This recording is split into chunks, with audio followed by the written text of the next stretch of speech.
I'll be right back, people. Ladies, come in a little.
Yo, what's up? What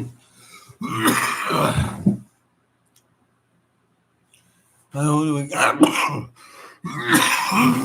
do we got in here? Let's see. Hey, Fonz, yo, what's up, man? How's it going? Did you go to San Gennaro? No, actually, I didn't. I don't even know if it's still going on. I mean, I've been down around there, but I was down around there when the shit was closed, like real late at night. But no, I wasn't.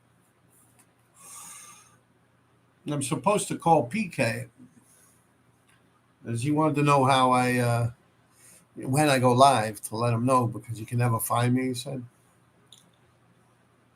Yeah, so ask me something. How many people we got? We got 10 people watching. 3 people gave me a thumbs up. Let me give myself a thumbs up if I can. Let me call PK up.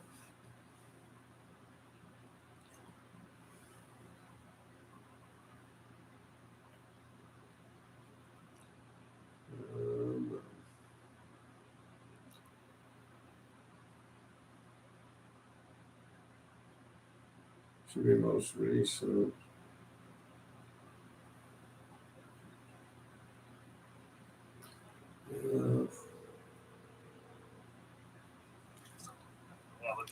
Hey, what's up? Yeah, I'm live now. You told me to call you, let you know, right? Okay. All right, man. I'm going to go on now. All right, thank you. What do we got? Hi from the Philippines. Wow, you guys got graffiti out there, right? In the Philippines? It's probably a big movement. Probably like Brazil or something. I don't know. I hardly even leave Manhattan nowadays, you know.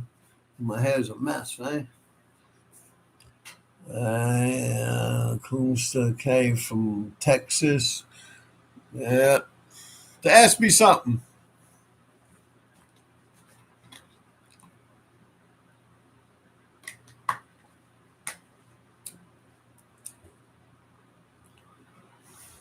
What's going on in the graffiti world out there?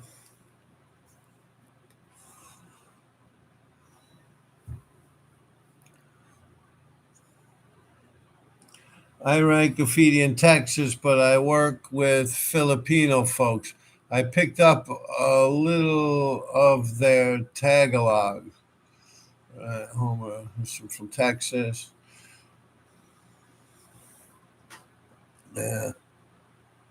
I guess all of America now at this point has got a graffiti community, right? Everywhere they write graffiti all around the freaking world, right?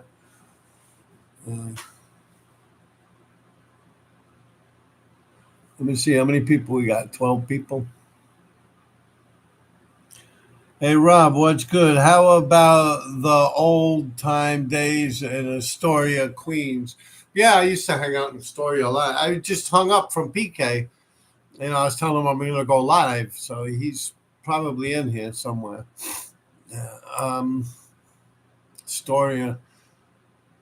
Yeah, I'd even lived in Astoria for a while, on and off, like 2000, late 1999 into like 2002-ish, I think. Yeah, something like that.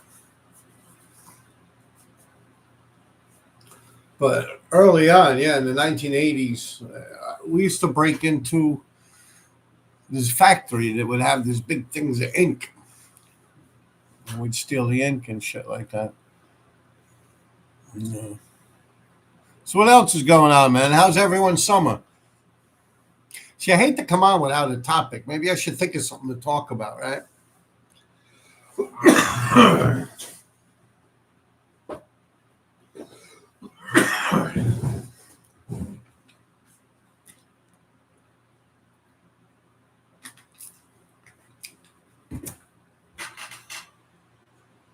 All right.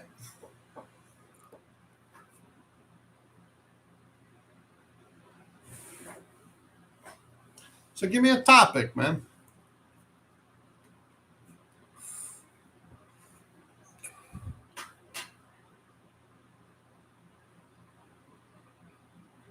You want to talk about paint supplies?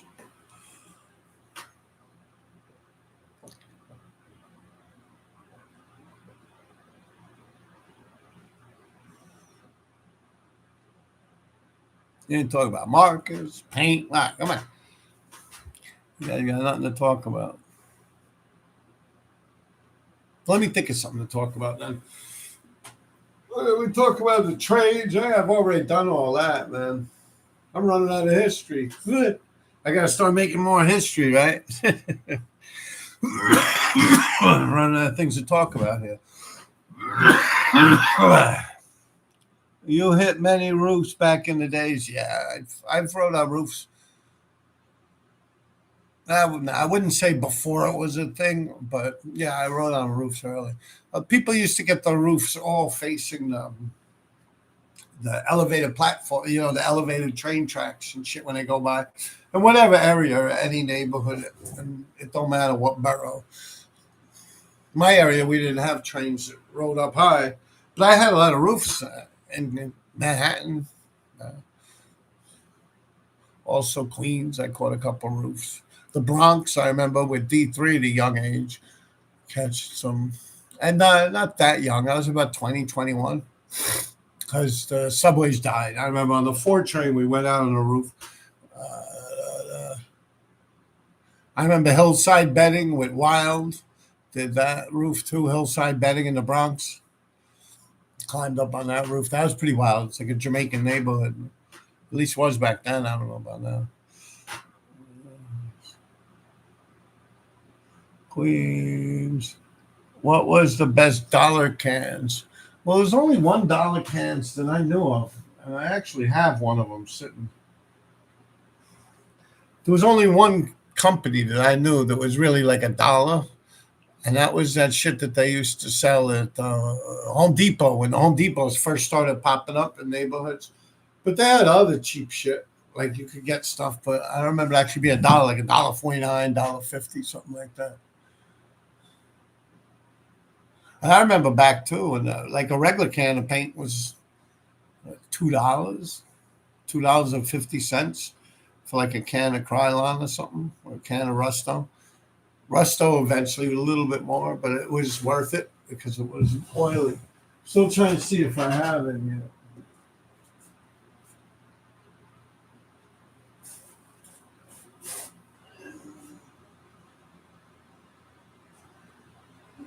I don't see it. I know I have one of them. I know I have one of them dollar cans, the silver ones, that quick tone or some shit like that.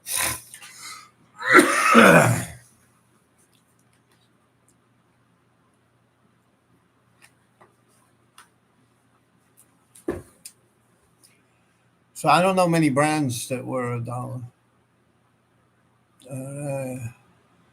Uh, use an alternative paint. Alternative paint. Like bucket paint and stuff like that. Have you ever bombed with the TMR dudes? No, not with the TMR guys. We used to have problems with them, actually. They used to cross us out. We used to cross them out. and shit like that. But no, I did write with Saint TMR. One of the only legal spots that I've ever done was a couple of years ago. Skid brought me by, I don't know, somewhere in Brooklyn or something. And I was with, it was a wall we shared. It's on Instagram. I could probably pull it up. It's cool now because I got the nice laptop, you know. I'll pull it up. Anyway, it was, I don't want to get this guy's name wrong because I always fuck it up. And I feel bad, like it's disrespectful. But it was Hoax, I believe. Yeah. So it was Saint, Psy, Hoax, and me. Yeah.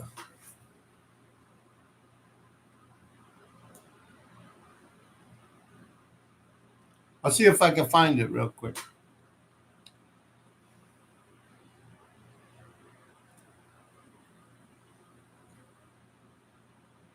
But it was pieces. It was like a legal wall.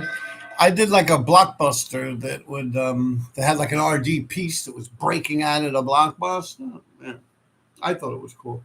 I'll see if I can find it. I just hashtagged RD357 and see what comes up. When you hashtag me, some weird shit comes up sometimes. You know, I got a lot of people out there that don't like me. You know, so it's hard to go through all the troll shit. Here it is. Boom. All right, there's the one I did. Wait, let me see if I can center it right.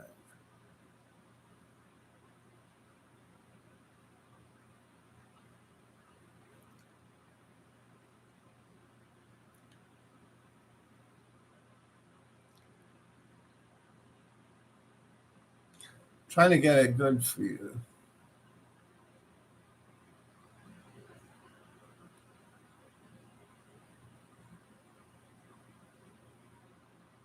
Oh, there we go. All right, I see how to do it.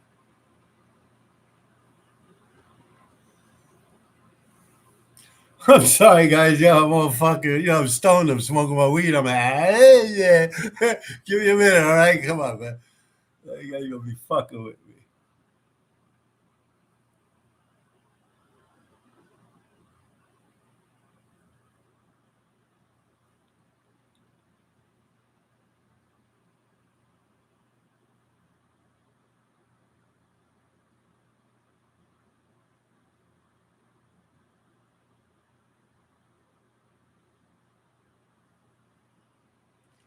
Let me see if there's a scroll through with theirs. No, theirs ain't connected. It's just mine by itself.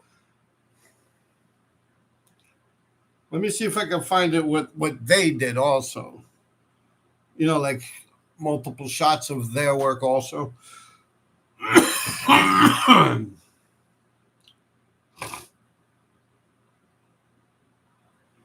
Damn, I did a lot of shit, man. I'm over here scrolling through this shit. I could scroll through this, just pick a picture and sit here talking to you guys for an hour. Here it is again. Let's see. No, that's just me alone again.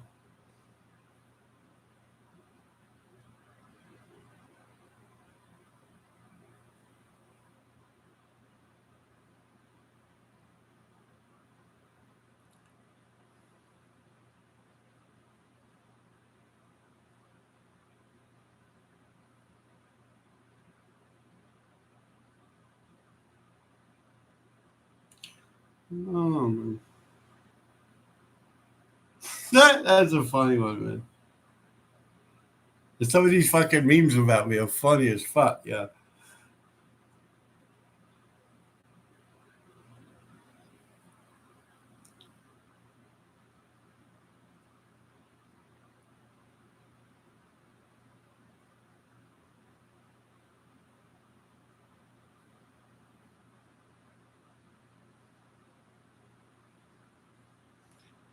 Yeah.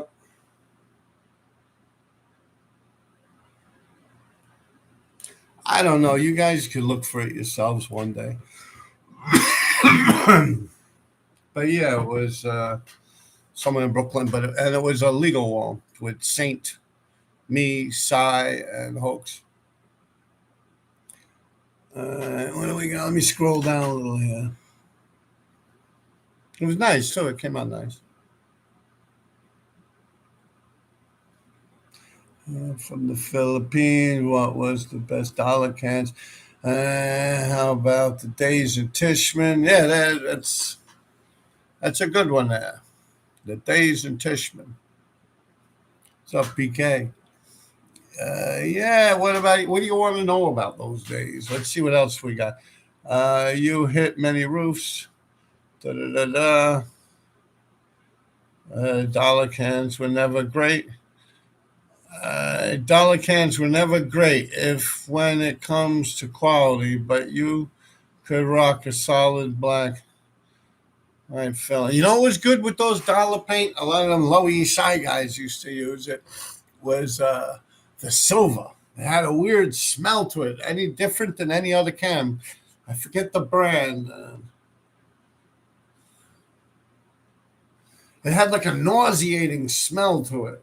Yeah, man. Them dudes used to use that shit a lot, like EL3 and them. Yeah, I forget the name of it, but that silver would cover nice. You could put a good cap on it, and it was so thin and shitty of a paint that it would really come out fat, man. You could really get those things to write fat. I remember that shit. Like you could fill in some shit pretty quick with those. They're cheap, like you said, but if you got a whole fuckload of them, it don't matter. You could sit there all night filling that shit in. Depends on what kind of time you have on your hands. All right, Yorkville, Spirit of New Orleans. I know a few people that left Yorkville for New Orleans. Yeah.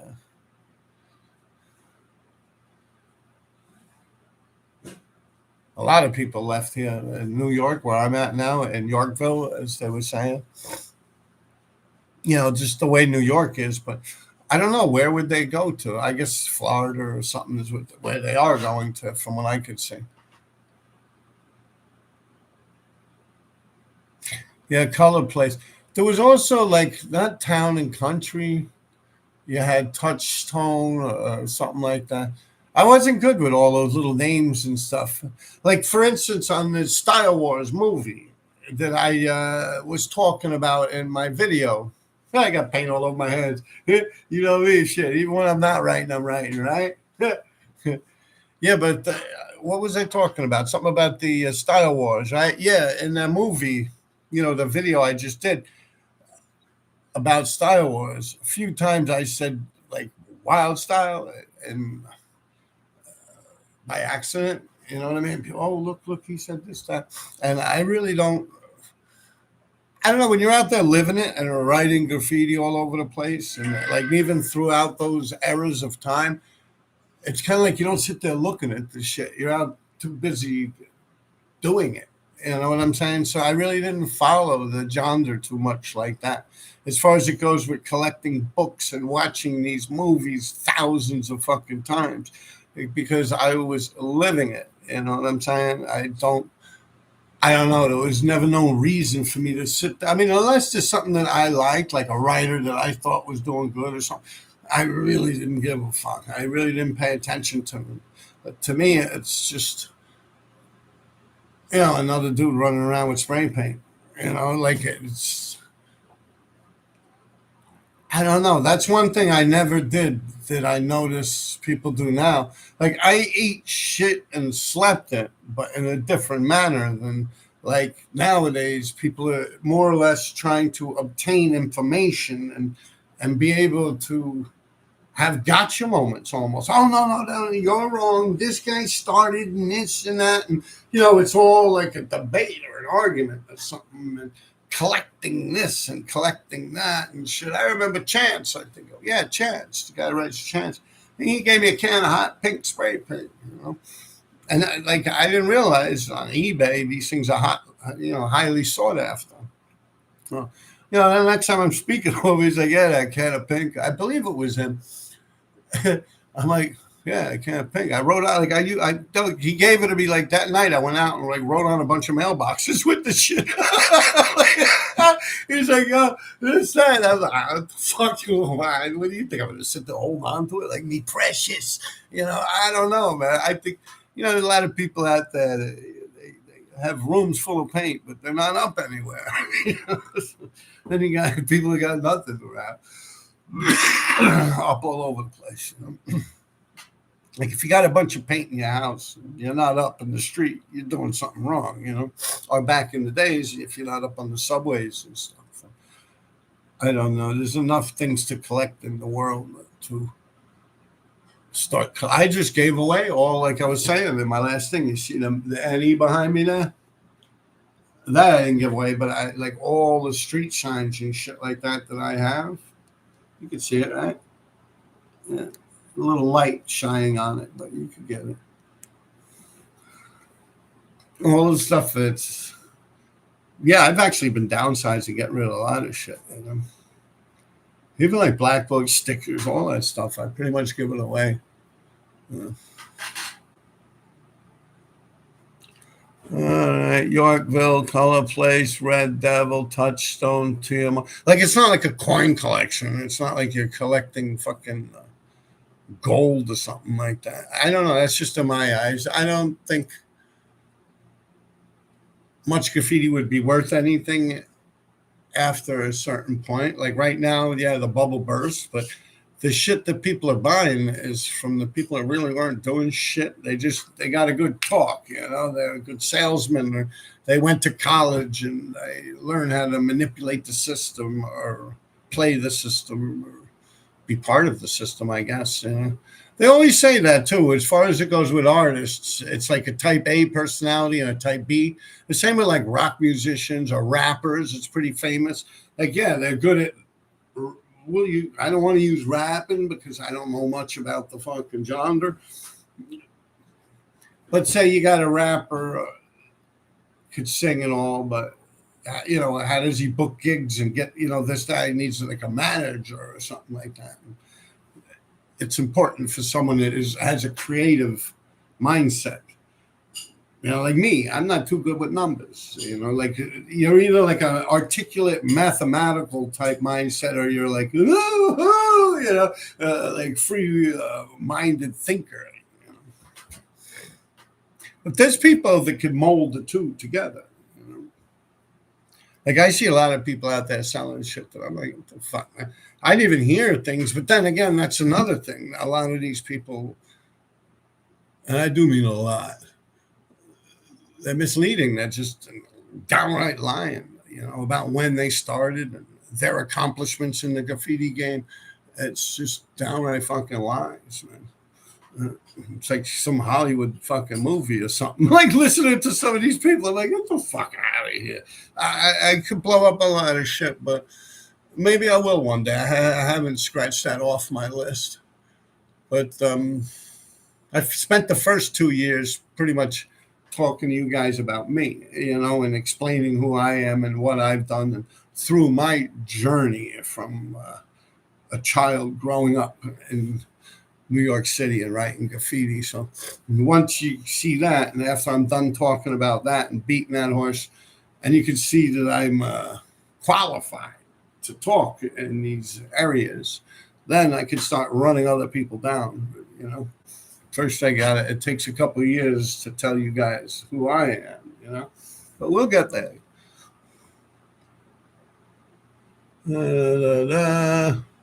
I Touchstone, TMR, and Master Race. I probably at the Bushwick Collective. I don't know. I told the kid that I would never paint there, but he said it wasn't there, that these guys got a wall or something. So I don't know. I just hopped out. I'm like, yeah, like I said, I'm from Manhattan. Once you start getting all these weird little streets with names and shit, with avenues with names and stuff, I'm like, I'm lost, man. At the Bushwick Collective, and that's JC74. I don't know. You can ask people that it's. I just showed the piece earlier, on my phone here. I was showing you guys what it was. So a lot of people know where it is. Just if you go on my Instagram and you see it, just ask the person that took the picture. Hey, where was this? All right, Joe S. Yo, ID, you used to chill with my cousin Billy Birdswallow. You remove him. I don't know. No bird swallow. You remove him. I don't know. Do you ever tag with scene? No. Michael Rian, you ever write RD1? I have, yeah. I used to. Early on in my life, I used to write RD1. I would do it all the lowercase ONE after it. I stopped putting the one after it probably around like 85. I stopped writing RD1. 85, 86. By the time I met up with them guys in Queens, I wasn't writing RD1 anymore. To the best of my, I mean, I might write it here and there. I mean, hell, I might even write it nowadays if if I was writing or something.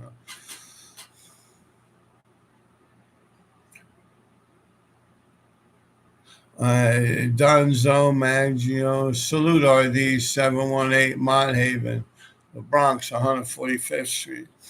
All right, yeah, Mott Haven. I used to live up on Costa in the Bronx.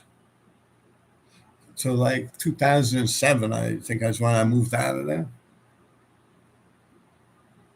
Yeah, I think I from 5 years, from like 2002 to like 2007, I lived up around there, but on Costa Street.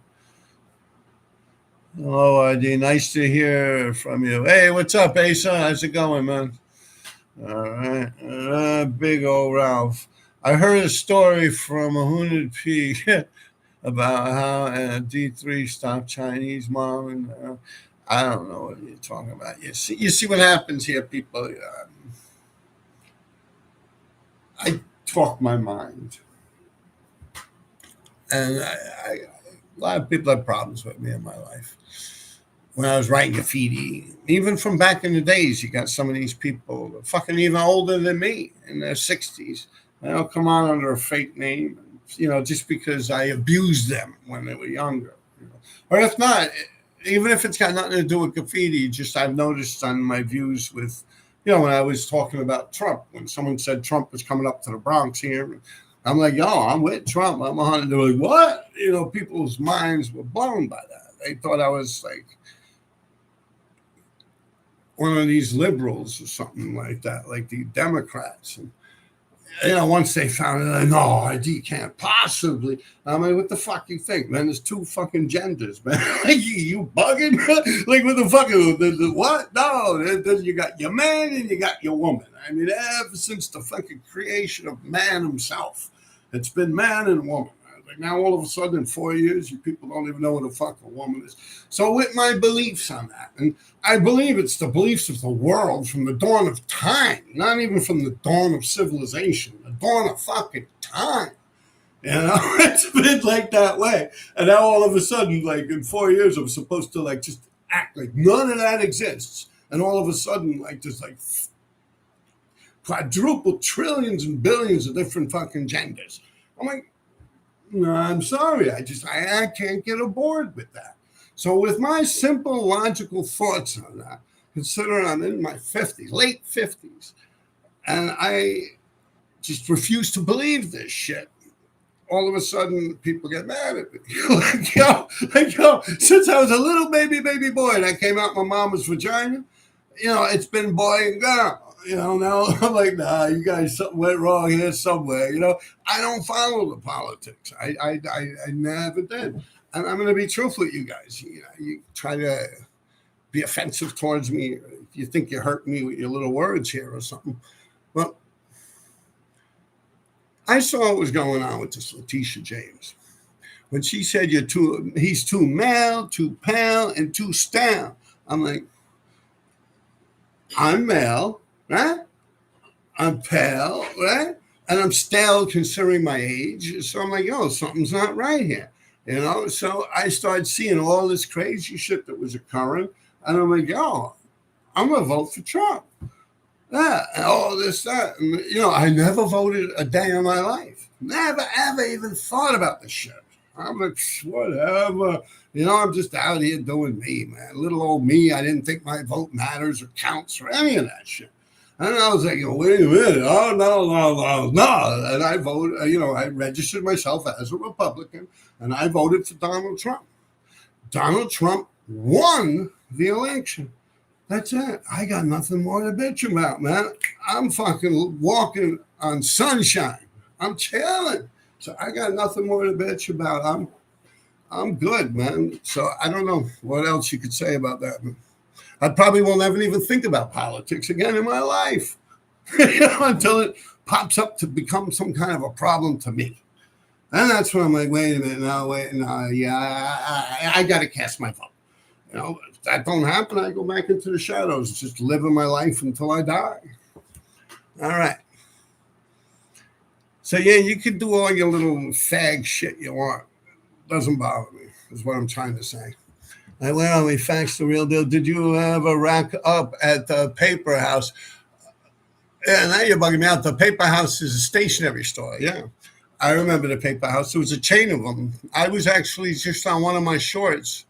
I wanted a place with like State News, which I believe was a paper house when that came out in like the 90s or something like that. But yeah, we used to steal all them crazy markers. They had these oil-based markers that were like paint markers with the boom, boom, boom when you push them down. They had them with an outliner. So in other words, it was like an oil-based, like an opaque silver oil base. And then they would have probably like a water-based acrylic mixed in with it. So the oil and the water don't mix, right? So the water would go to the outside of the oil and it would actually outline the marker. In other words, if I did write with this pen, it would come out silver and it would be outlined with like a red, if that's the color you choose, or a purple or whatever. You know what I mean? Those were pretty cool. But I remember crazy old Sammy and me, man, we had a whole fuckload of those things. We had boxes of them like this, but it's like in each box, it's like, I don't know, 12 or something like that. We had like 10, 15 boxes. So we were like breaking these shits open. I remember in his apartment, it was like dripping all over the floor and shit. Pouring them all, we mix them all together into like a mop and make markers with that shit. Yeah, we used to do that shit. We used to drive our parents crazy, man. All the stains and the ink all over the fucking place. My mother too, man. And before me, my brother with the Flowmaster ink. He was writing when Flowmaster was more popular. Me, when I was in the game hard, it's like Flowmaster started fading out of the picture. It was hard to come across Flowmaster to the point where it was nowhere to be found at all. And we switched over to Marsh ink. Right? Marsh Opaque, the gold label. And Supermarket ink Garvey too. I didn't like that stuff too much, man. Like, you know what it was with me? Like, I don't think I would get a can that's like this, right? I forget, a pint or whatever. I forget what it is. Like that, right? For like $7.50.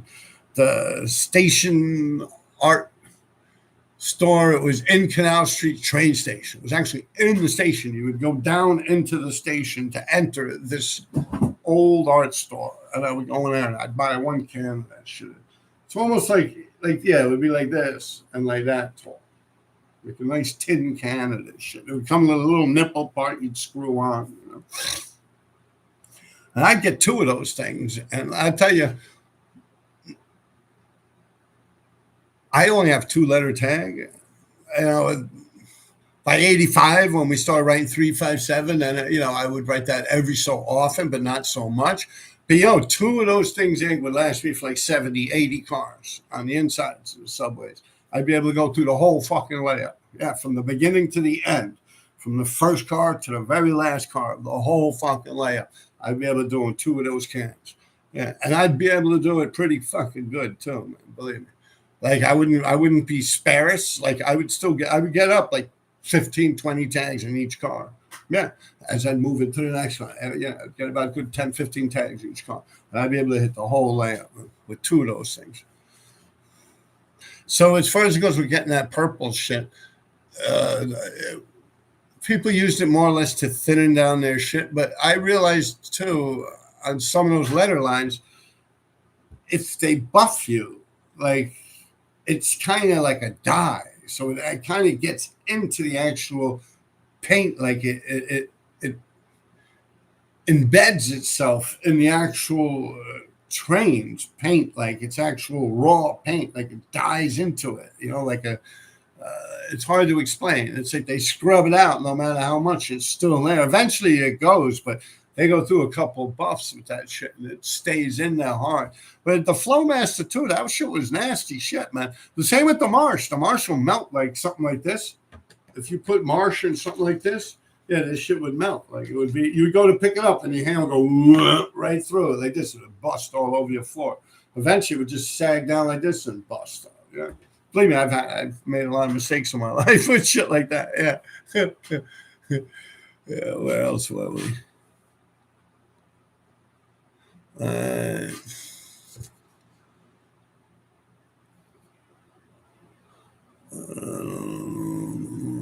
Yeah, whoever mentioned that paper house, they're definitely got to be from New York.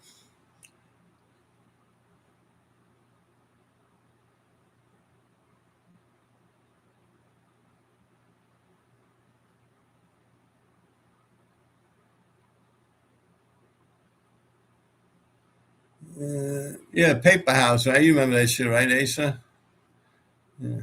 This guy's funny here. What is he? The drone model one. You're a dope. Clearly, we don't expect you to vote other than Trump. And these idiots are surprised, lol. Well, that's fucking weird, man. Think about that shit. Here's a guy spending his time,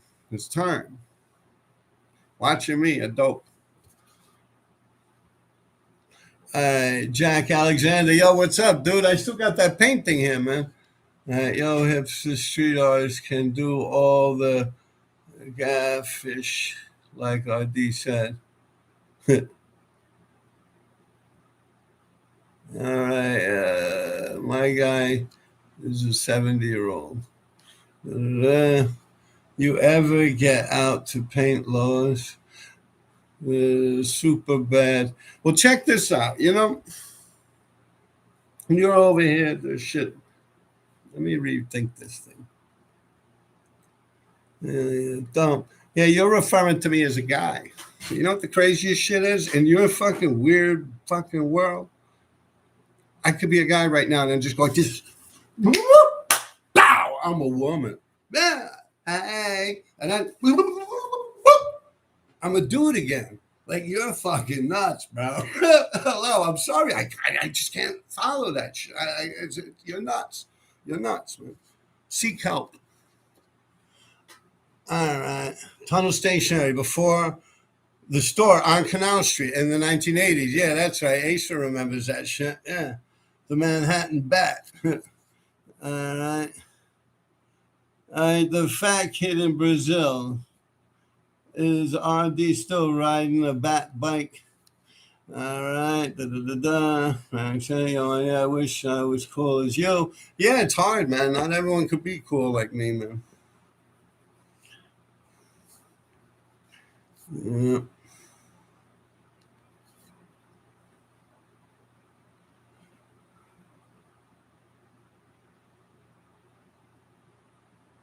Where else? Well, you never get to paint St. Louis. No, I've never been to St. Louis.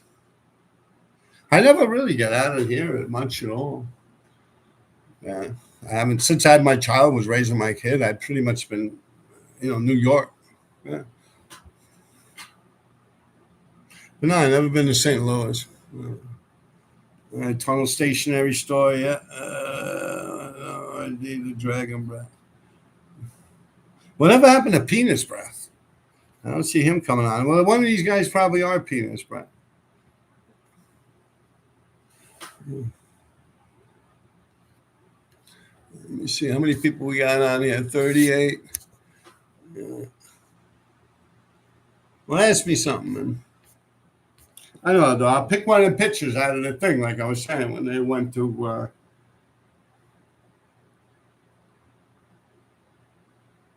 at my hashtags.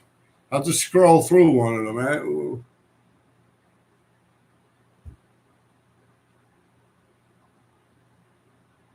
All right, yeah, this. Now, I think still running. They're getting ready to rip that building down, and it's still there right now. I walked past this shit 2 days ago.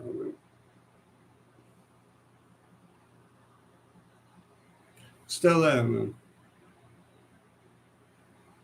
I know it had a year in it. I think it's a 86 or 87 in it, right? The year.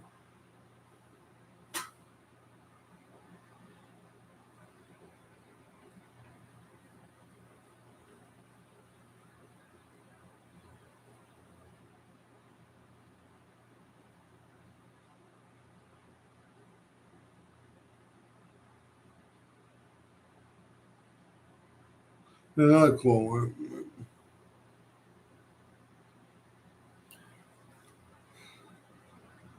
I'm actually with a dog. If you can see right here, I got my little pit bull with me.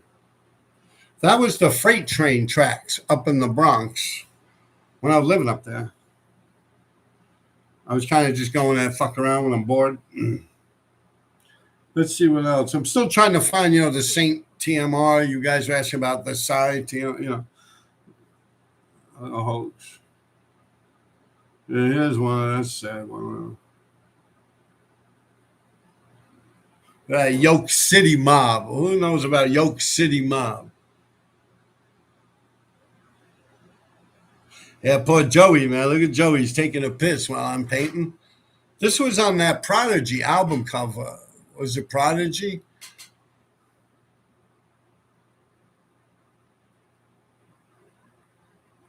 Gangstar, right? Prodigy. Yeah, look, see, that's the album cover.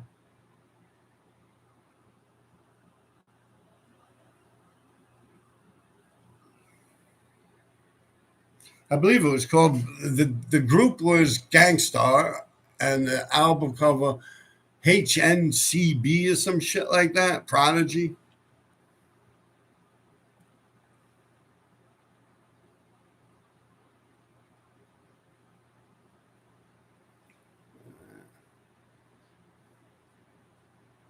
This was in the back of Tats. Tats, the graffiti mural kings, Tats crew. This was in their backyard on a subway car, like front they had back then. Yeah.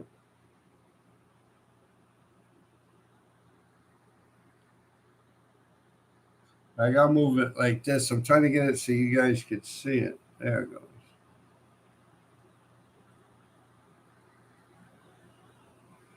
Something flipped on it. Let's see what else we got in here.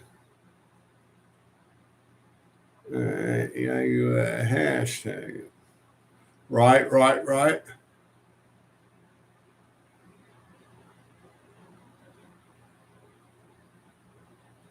But yeah, one me and CO. That ain't even too long ago, man. Well, it's like 2007 or something.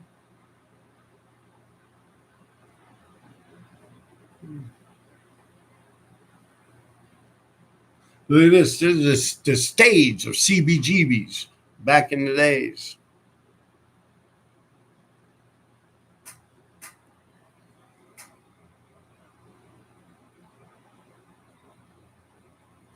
You see, I got RD tags all through that shit with spray paint too. That's CBGBs, the famous club, the rock and roll, punk rock, shit like that.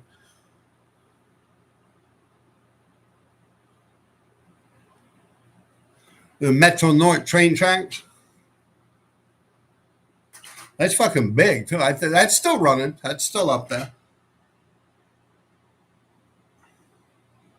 That's like outside the city limits. That's not even in New York City. What else have we got here? Right. So you guys, I tell you, man, you crack me up with some of these memes about me. This is a cool one here. See the row of city bikes? Yo, when the first summer they brought those bikes out, right? They had 6,000 of them out, and they came out, had the date and everything. I have it written down. They had 6,000 pulled out onto the streets the first year they came out with them city bikes. I was like, yo, I bet you they don't know about graffiti. So, I fucking was going off on those shits with my dog. I go near John Jay Community College, boom, I could catch 40 there, right? And then I'd go around the corner, boom, I could catch another 20. I had it worked out. I was catching like 100 and something of them shits at one shot if I wanted. Yeah, I went off on those things. I had like 2,600 of them. I actually had it limited and counted in my head just by the amount of bikes that are in each station, how much a station could actually hold. Yeah, it was like I bumped out more than like fucking 1/3 the whole fucking shit. Yeah. By September, October came around, man, it was like there was no one bike station that did not have a bike on it, that did not have an RD tag on it. Really was like, out of every, I'd say like 10, 15 bikes that went by, one of them would have to have an RD on them. Yeah. It was wild. I was like, oh shit, they don't know about the fucking graffiti. Yeah. And then it came around and the winter time started coming around. Like them things rocked, man. When winter came around, boom, they pulled half of them off the line. They were actually starting to come up with a way of drawing more clientele with little deals, like making it cheaper. If you buy it for a week, almost like the Metro card for the subway system. And they started coming down. They started amping up the system. And I pulled like more than half of them off the line. And then, boom, I never saw them shits again. I was like, fuck. They're all gone. Then later on, I saw they actually had someone that's at these city bike stations. They actually have a little vest on. They pull up with a van. Sometimes they take the city bikes off and they load them back up and shit. They maintain these city bike stations. I saw him, he pulled something out like a fucking handkerchief, like a wipe, like a baby wipe, something that you wipe a baby's ass with after you're done changing their diaper, a baby wipe. He took something out like with a baby wipe, and he had a glove on, and he just wiped it. The fucking graffiti was gone. Wow. When I first hit that shit, they didn't, I swear, it looked like they were trying to sand the fucking thing. Yeah. And I was getting that shit with the pilot ink. Yeah. D3 got me a bunch of the pilot ink, I remember. Yeah, I was using pilot ink, and I did actually have some of that fucking marsh ink, too, a gold can. I bought it online. It's like $32 or something like that. And it was a small little thing of fucking marsh ink, and it wasn't the same type of shit like I was used to back in the days. But yeah, and I remember I got some shit from Sammy, pilot ink, little bottles of pilot ink, but with the yellow label. I think the green label's no good. It's all like earth friendly, the green label. Yeah. But yeah, I was going off on them fucking moves.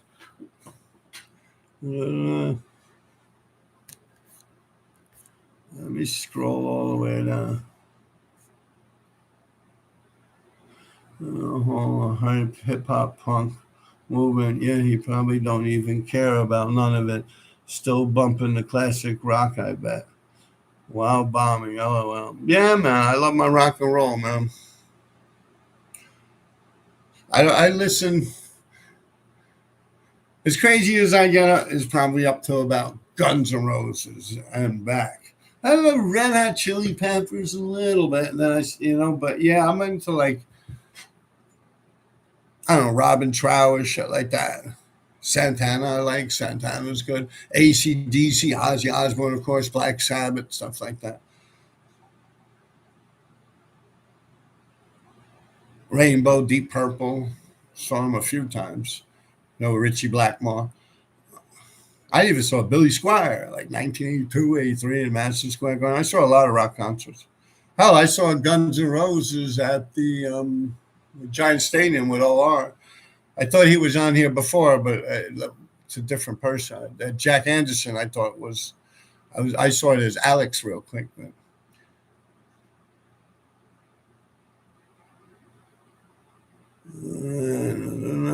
I found an old pic of ESA writers up outside the rock wall of Central Park around 1980. I sent it to you.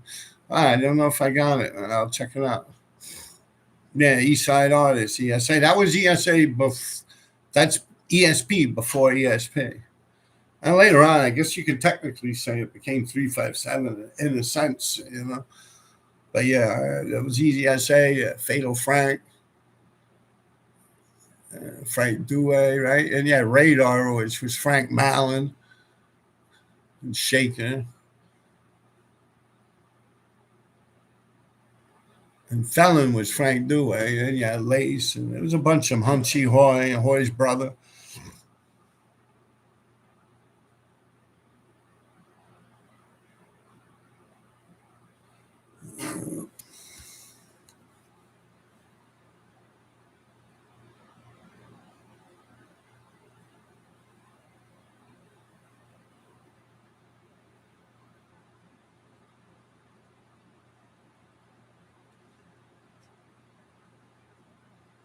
Let me find a good RD here.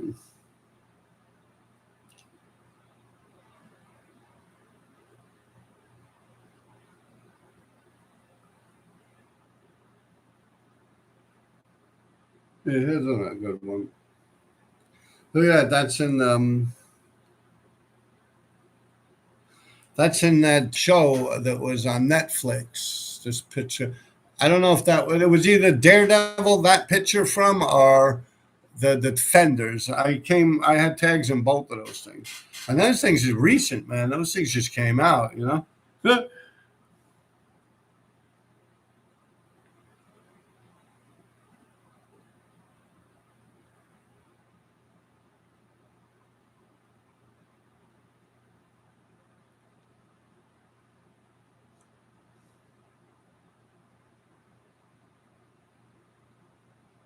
Yeah, it's pretty sad with Fuzz, man. He was a real dude, man. He was really writing. Let's see. Yeah, no, that one's I talked about already. Right. Very cool. The R&D whole car on a freight.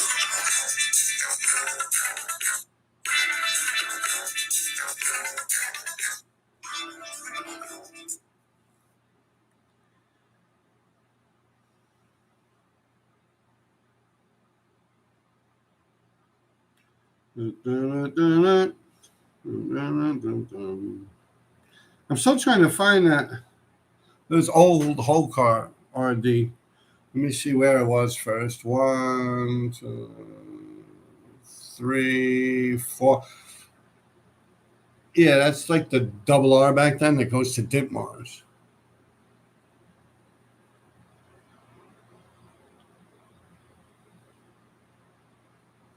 That's a whole car. Which one of you wise asses on here popping all that shit did a whole car? There's another one, look. But this is on a freight. This is probably one of my more popular ones.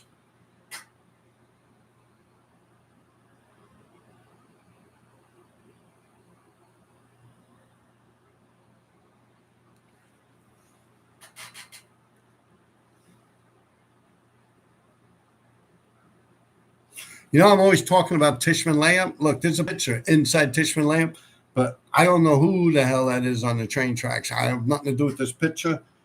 It got back to me just because of the RD tags in the background.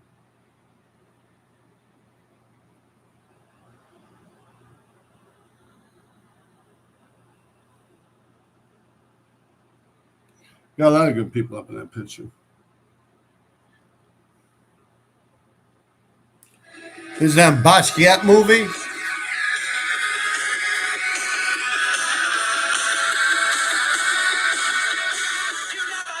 See the RD right? See the RD right there. Right?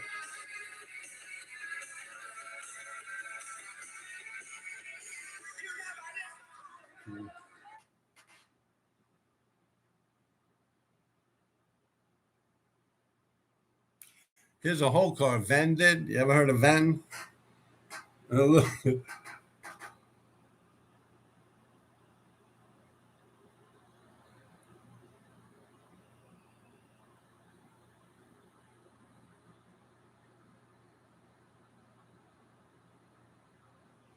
Yeah, we crossed that one out. I think that was part of that whole train they did.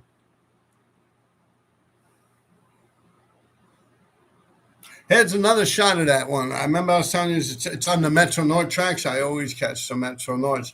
And this video footage is just taken like a couple months ago, 8 months ago.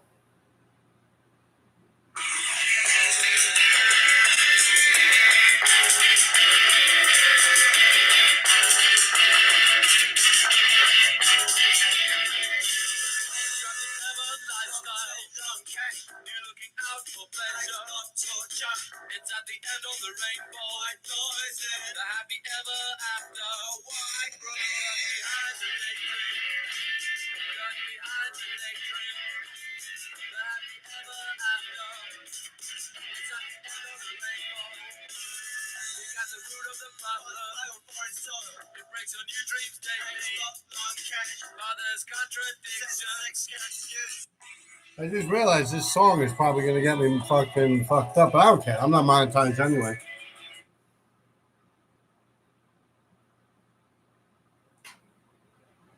This came out in a book, too. I don't remember the name of the book. I wrote The Pain Don't Go Away.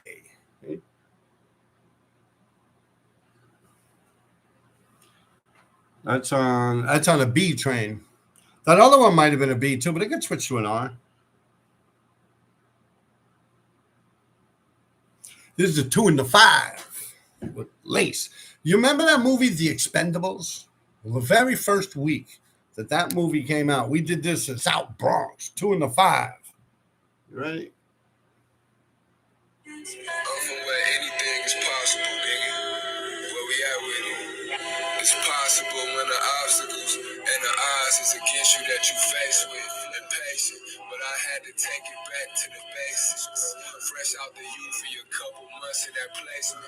Third case, tether bun. Place me on an ankle bracelet. Murder doing drug traffic. Never wrote or made a statement. Left 2 bodies on the scene. They thought they both was gang related. I better get rid of the sound. Jermaine ran when he slid. I was copping.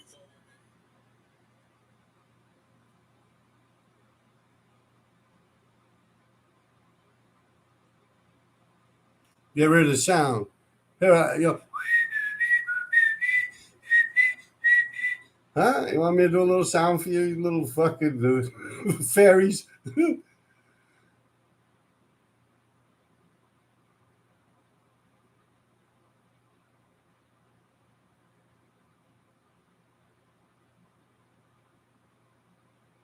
We did this when The Expendables came out, the week that movie came out. It's still running, I believe. I don't know. I haven't been up there in a while.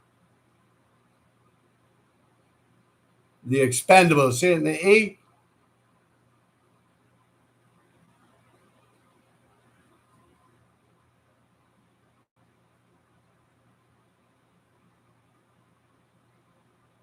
Hey?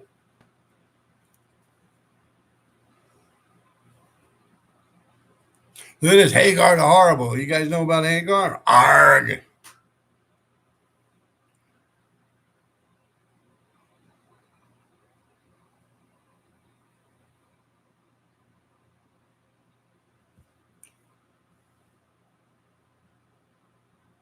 Look at this, 1987 on my mother's rooftop.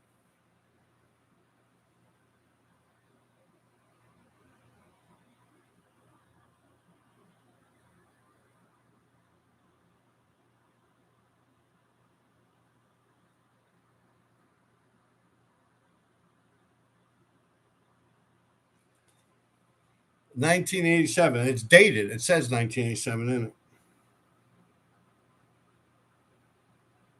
I did this wall legally. This one I'm going to show you. It was on Sweet Chicks. My friend John Seymour owns Sweet Chicks, the place that's out in Brooklyn. Well, it's a chicken and waffle franchise, Sweet Chicks. I grew up with him. Well, he's younger than me, but I know him from the neighborhood. I've known him, since he was little.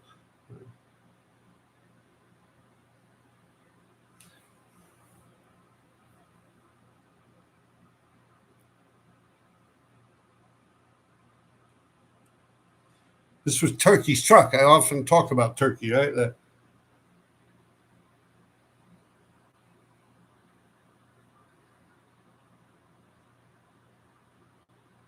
You see Crook TBK?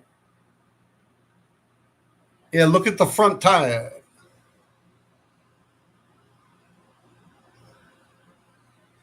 Crook. That's the day I met Crook. TBK is when I was doing this truck. That's how I met Crook.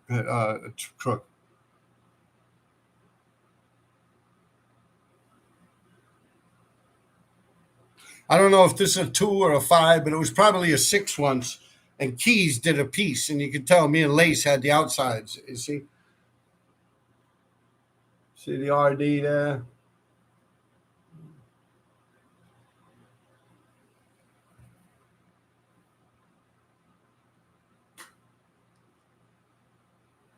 A pretty cool truck, right? I actually on my Patreon did footage of me doing that truck. But it's cool. Subway tunnel. Look,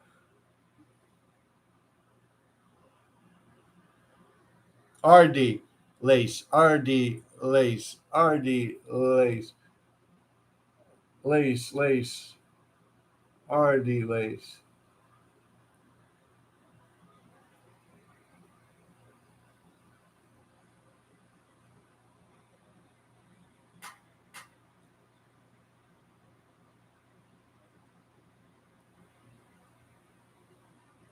No, we did that shit from 125th Street all the way down to 59th Street.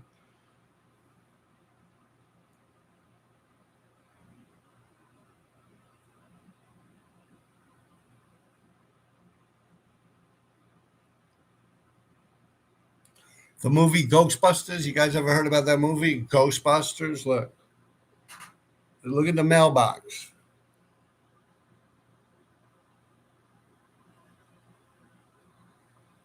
See the mailbox?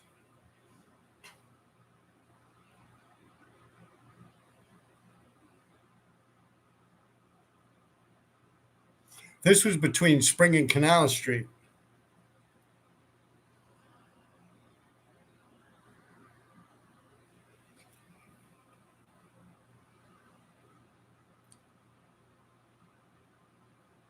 Here's a truck I did.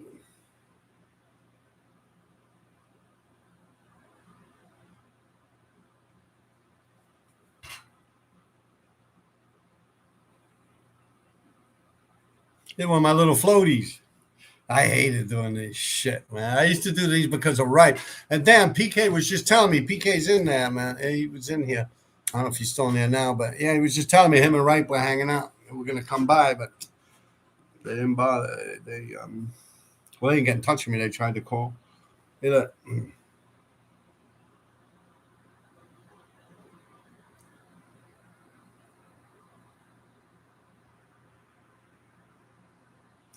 I used to hate those fillings. For that, I'd rather just get a bunch of paint through the whole car, or if not, just right on the insides. Like to sit there doing all these little fillings.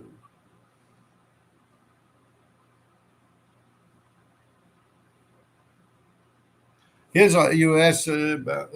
You see the RD and the Axe, Mikey Axe.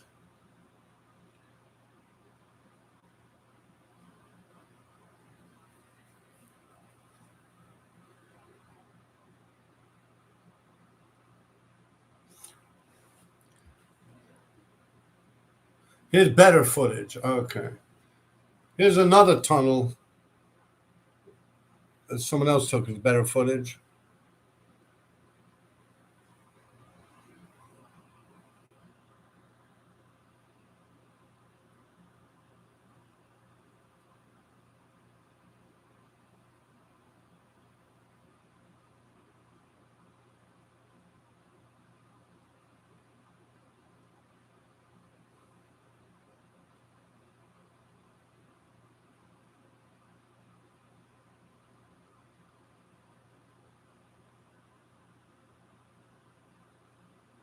It's hard. It's a bunch of lace and RDs. We'd go through the whole shit. Lace RD, lace RD, lace RD, lace RD.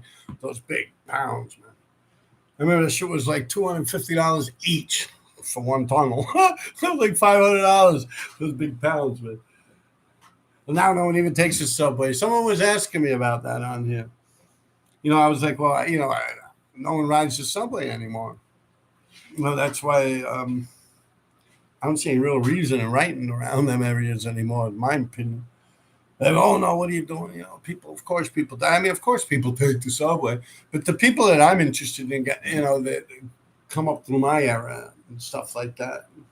And most of them all old, dead, retired by now, not even living in New York and shit. So I really don't give a fuck about the subways, like tunnels or anything at this point in my life.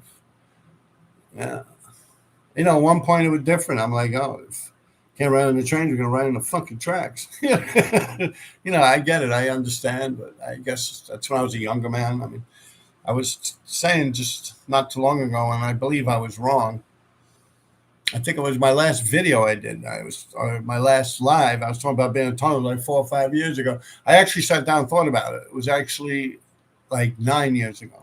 So it's just there's no reason to jump around and do that. In my eyes, I mean, I got so many fucking tunnels. I think if someone even tried, they couldn't wipe out everything I've done down there. Like they wouldn't know where to look. First off, they would have to know. But I got tired of the tunnels after a while. Well, also laced. I guess family in general came in the way. But me and Lace, we were going like clockwork every Friday night, every Saturday night. We'd get like the uptown side on like a Friday night, and then we get the downtown side on like a Saturday night. Boom, boom. Just station after station after station after station after station after station. And we got all the lines that we gave a fuck about.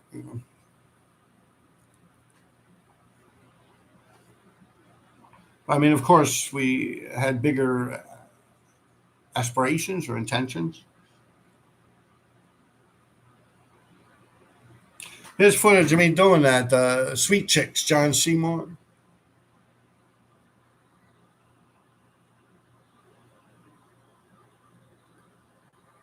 That's legal. That's completely legal.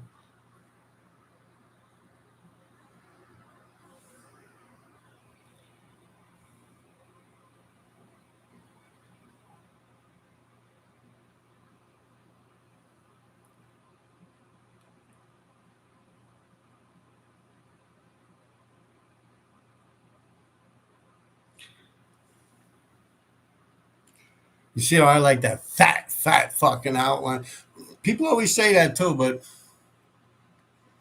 like if I'm doing fill-ins, I hate it when it's like I got a fat cap and it's a small regular fill because I'm used to doing huge shit. So I would use a fat cap for the outline because if you use a regular skinny cap that you would use normally for like outlines, it'll look weird and scale comparison to the size of it and to the size of the outline around it.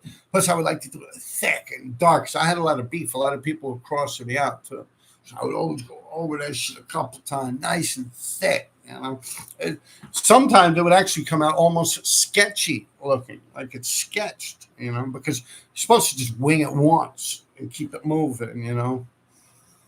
Like you just go over it once, keep it out, bop, bop, bop. Like Min right behind me. Look at that. That's one of the masters of this shit. One outline. You don't go over it a bunch of times. But now, if I'm just doing a film like that, like the one I showed you on the train, I believe it actually had a red outline like that. I keep it moving. But if I'm sitting there like on the streets, there's no reason to do them like that half-assed, I guess. So you have time. You can do 3D and all this and that.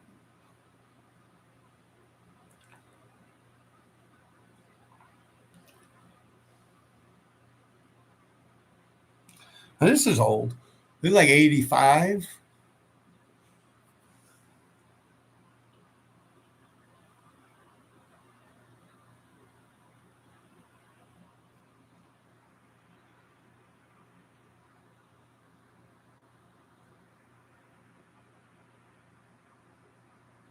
It's like 1985 on a Bulldog.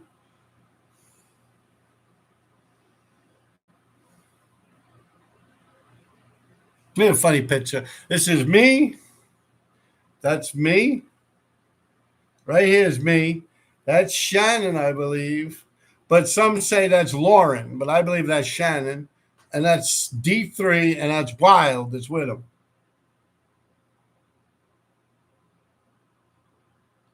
Yo, look at D3, right? Look at Emilio Vestaquez, motherfucker. Look at him all GQ'd out, right? Look at that. How old do you think D3's in that picture? Sammy, look at him right here.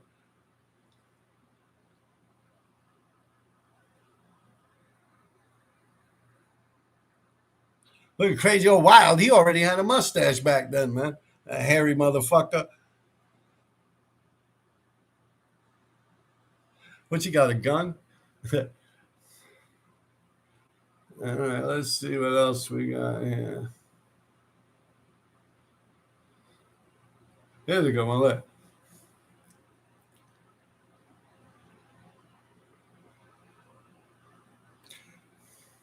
Yo, check this out. This is me.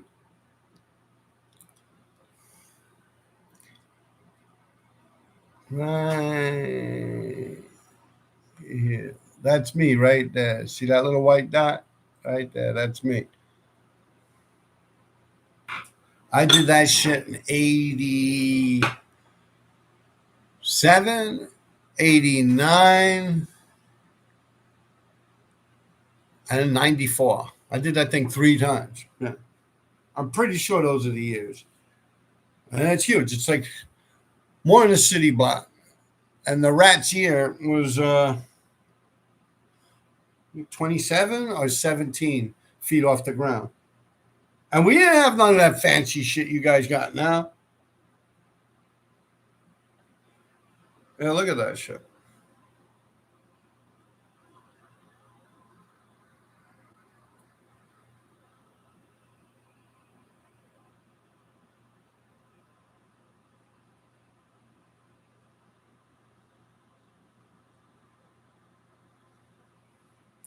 And we didn't have all that fancy harnesses and whatnot and safety equipment. Yeah, I did that shit. The last time, 94, the top, originally, if you look at pictures, there's actually a building there because it was a parking lot. It used to be like an indoor parking lot. But the last time I did it, that yellow acrylic rope? I had a weightlifting belt. Well, that's how we did it. I had a weightlifting belt on. My brother, Mike Kershaw, for rest in peace. Lace was there. Spawn, I believe, was there. Side Spawn came by. I think he was with Side. I don't remember. Side's around. He'll probably watch this. I don't think D3 was there. A bunch of people, and we painted that shit in. But yeah, they would lower me down. I would have a weight belt on.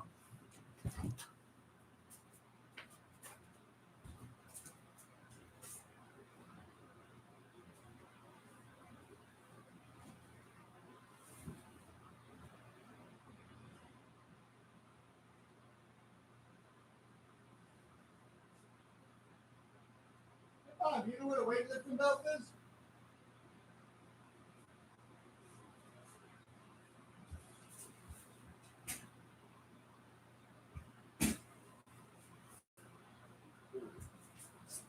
Yeah, I can't believe it, man. I've been away from the gym so long, I can't even find my fucking weightlifting belt, man. Yeah, I can't even find that shit. Normally, it's right there when I'm going out the door. But look, you see this kind of rope, yellow acrylic. They use that shit. Where the fuck is my weight belt? That shit is crazy.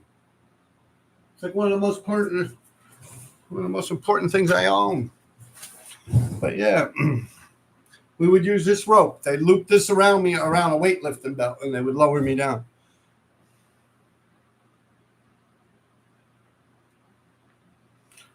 East River. Well, they'd lower me from up here down. And the Rat was supposed to be Binky in the Brain Rat. So whenever that show came out on Binky in the Brain, Animaniacs, we're Animaniacs, the show. When that came out, Binky in the Brain, that's when I did that. That's how you could kind of mark a year to it. Just like when I did the Punisher walls, when the Punisher finally got his comic book. I've been doing this shit my whole life. And I can sit here and prove it, man.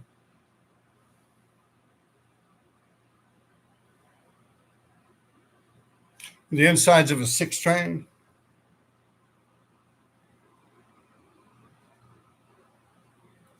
Those are what I was just talking about with the cans of ink. Yeah, I could go through about 70, 80 cars with the Marsh ink.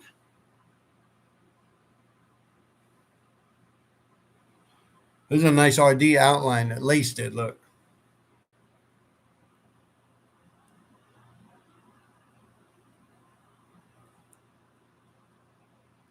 he did that a long time ago, like when the trains were still bumping.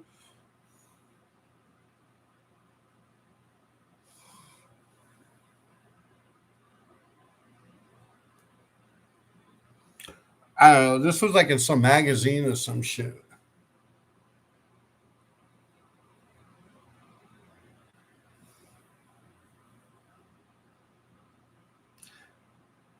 Here's a better shot of that RD.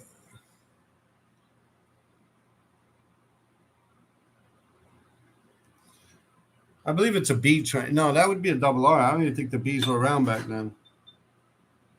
Yeah, this was a crazy night. Remember Rocky's Pizza, 103rd Street, Lexington Avenue, right where the subway station is. I remember I went up there. The cops actually came and shit. I had to lay down and shit. Like, fuck, man. And like, I swear, like, two of them stayed and like the other cops left. And I was like, yo, they're going to come back with like a fucking ladder to get up on top of Rocky's Pizza.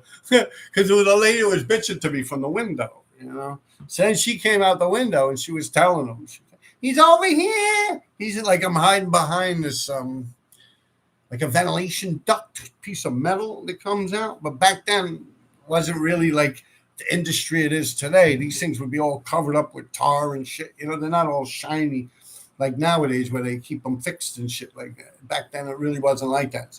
It's almost like a thick, like a lead, you know, and pipe coming out, and like the public school system, the old buildings. My mind. She's like, you still in? I'm like, fuck. So I'm like, yo, they left. I ran to the side. I peeked out, and I saw two of them take off because two cop cars came. So like, fuck, I'm sitting up there. I'm like, yo, it's only a matter of time before they come with a ladder. And I'm like, fuck, man, what do I do, man? But I got out of there. No, what I did, I went through the backyard. You know, you got these things. The We used to call them American palm trees, like North American palm trees, like city palm trees. I don't know if they're actually a palm tree, but that's what we used to call them. You see it right there? You need a palm tree right here. It looks like a palm tree. It's like an oak. It's a weed. They always grow where shit's abandoned, and they grow up, and they get these things. It's almost like a palm tree. But yeah, I grabbed on that sucker, and I just jimmied down. I was in the backyard. I was like, fuck, I had to climb over a fence. But I wound up going out where they have like a way where people take their garbage cans out through the alleyway of the back of a building. So I went through there. I winded up on 104th Street. But it was wild up there back then. That's deep in the crack epidemic, man. I did that shit. Yeah, man. At that point, trains were still going. Look at the gate.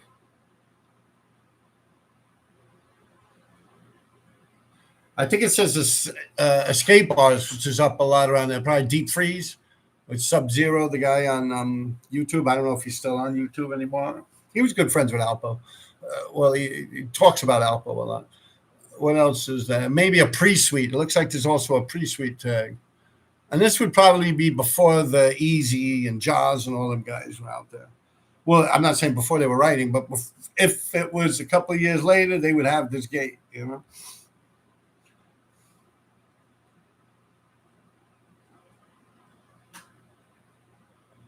Another fill-in. Even though I say I don't like the fill-ins, look,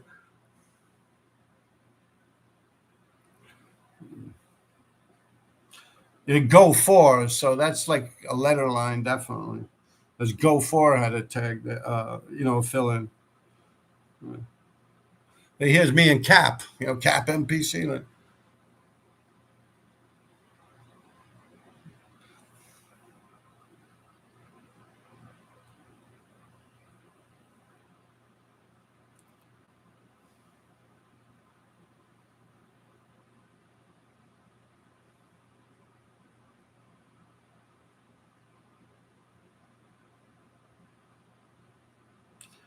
What is this here?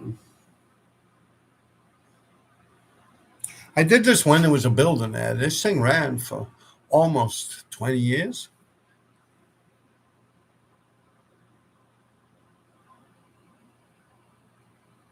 Like I did it when I was on the roof of a building. And that blue paint,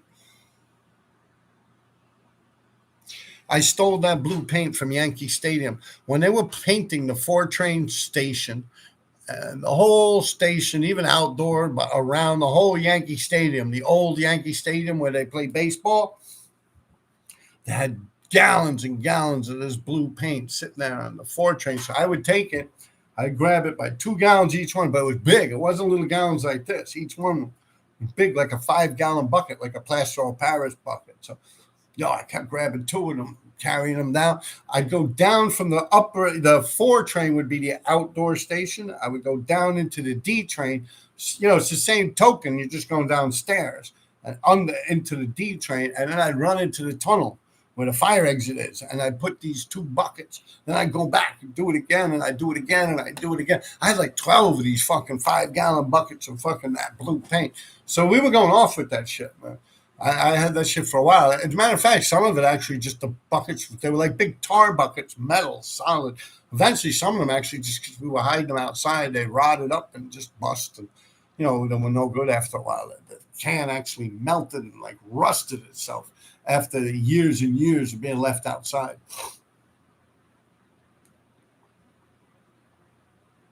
But yeah, when they were painting the old Yankee Stadium blue, and they paint the Mitch, just put it this way, that Mitch piece was still there. Yeah, the Mitch 77 was still there when you come off the 4 when you're coming out to go to Yankee Stadium to go watch a baseball game, and the Mitch 77, I believe that was even still there when I did this. And this shit they just built a huge building there.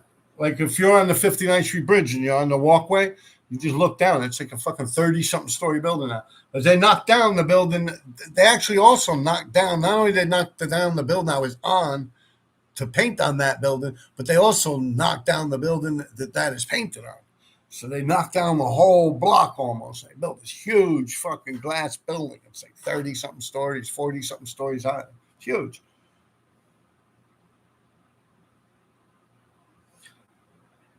There's another one I did in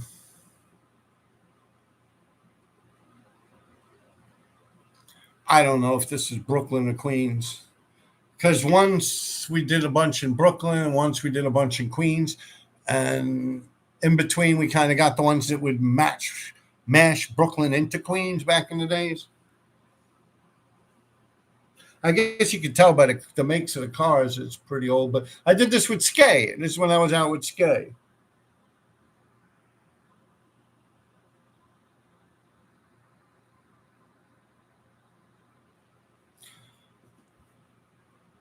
Like 1999. Yeah. Exactly 1999.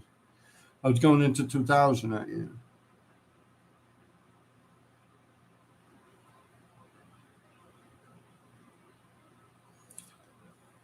This is on a rooftop I did with Baron, rest in peace. And Baron fell asleep. The only thing he did is the tag in my R right there. He did a Baron tag. Rest in peace, Baron, man. He was a good dude. That's on a roof of a building facing the Williamsburg Bridge, where the traffic of the bridge comes off.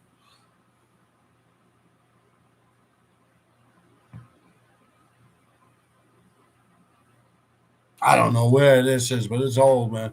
This is like the 1980s. No, this is probably early 90s when the subways were clean. This is what started happening to the streets.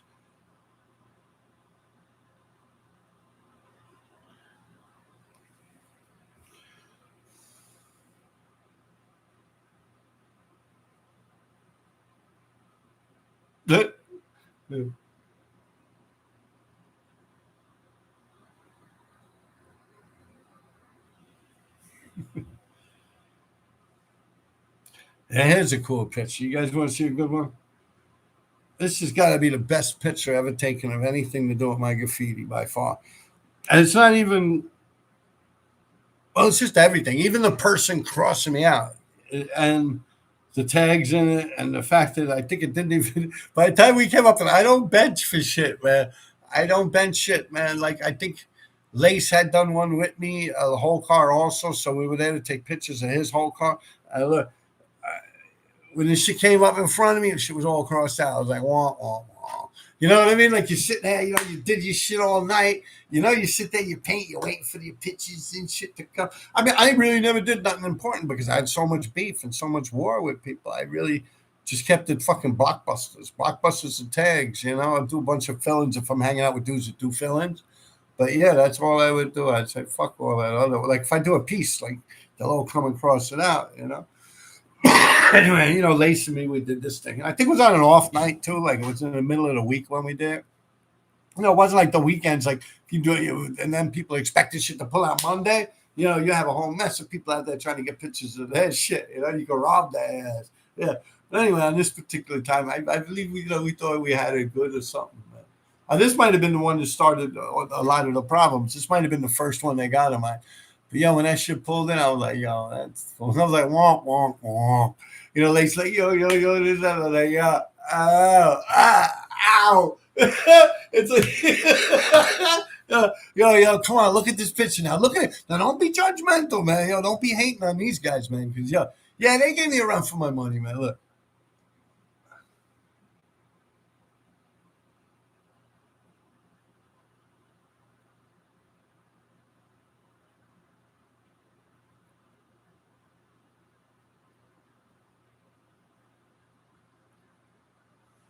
That's Ghost. That's Ghost going over me. And you can see the Ven tag up high. And that's funny because Ven's not tall. He's very, very short. Like kneecap short.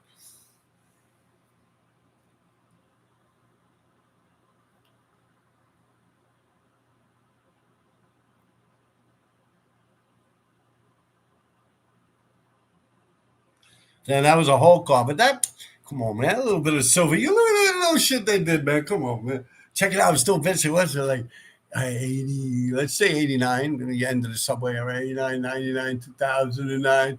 Shit, over 30 years, I'm still like, hey, motherfuckers. That's funny. Hey, I'm not bitch. I'm joking with you guys. But tell me that ain't a badass picture, man. The picture I see, you can actually see I threw a bunch of colors. Like I've always said, this layup in Tishman. And PK was asking me to mention it on here, Tishman. But we had a room, like we'd clean up the layup because all these assholes would leave paint cans all over the place. So we'd actually go through and grab all the paint. We had one big room. You open up the doors in the place. It was like a slide door, and we just filled it with spray paint. All the scraps that we'd find so the motormen don't come through and pull out paint and shit. We wanted to keep this place nice. You could do whole cars there, you know. These assholes, they don't give a fuck. But anyway, we had a room that was like filled with fucking can. Like the floor of it was gone. Like like you open the door and there's a ladder that goes down like 4 or 5 steps down into the place. And it's literally a ladder. It's not stairs. And it goes down like a bathtub or a jacuzzi almost, the floor of it. It's filled with spray paint, man. It was almost up to the point where if you open the door, the cans would start coming out from the floor. And there was no floor. It was like a 3-4 foot depth down into it, where it went down. It was like a drainage system or something. But so I look at, if you could tell, I pulled out all these colors, man, that I found in there. Like you'd find a little squirt of like plum. You find a little squirt of cherry red, a little bit of baby blue, and I would just throw it all in the background. See it?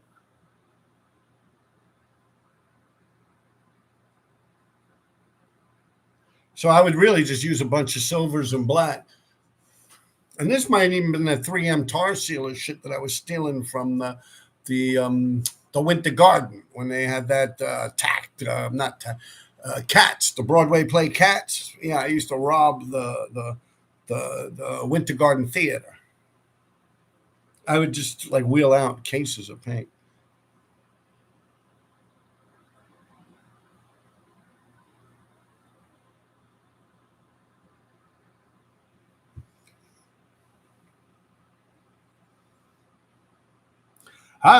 Remember I was just telling you about that whole shit with the rope and me swinging down with my weightlifting belt. Well, I just found the picture now. Like I really did just hashtag my shit on Instagram. On yeah, Instagram. I just hashtag my shit, and this is what's popping up. This is the RD I did before that one. So this is the second one, I believe.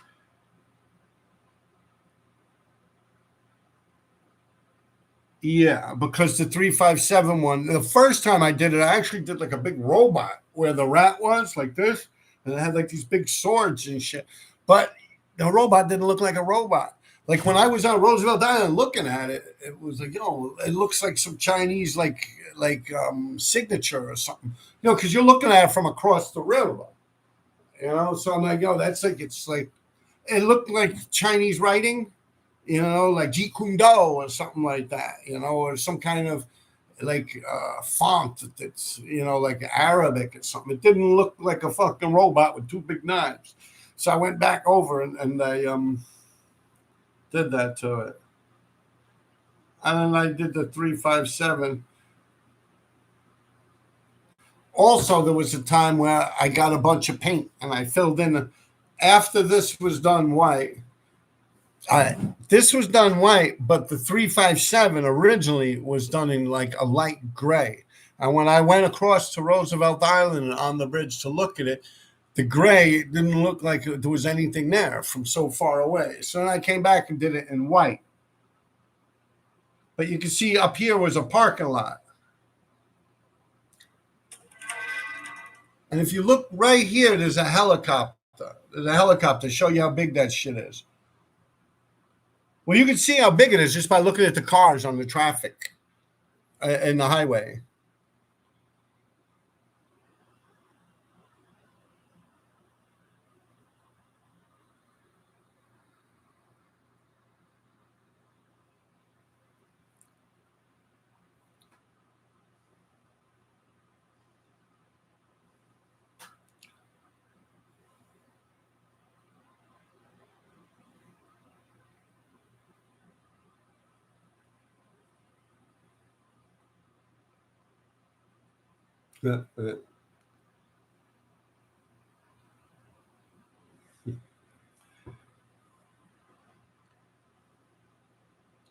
This was the old sanitation department where I used to write on the sanitation truck back in the days, early 80s.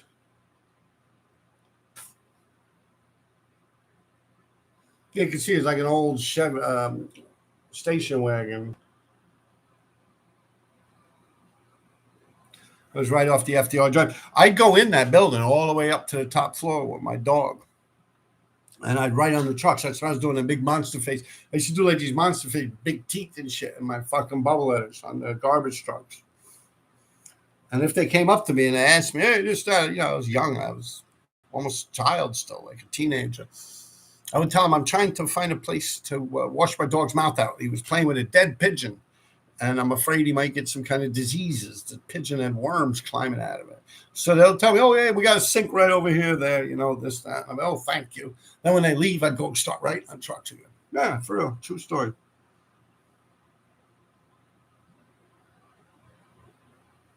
I was just here last night about 4 or 5 in the morning out there doing my thing. But look, yeah.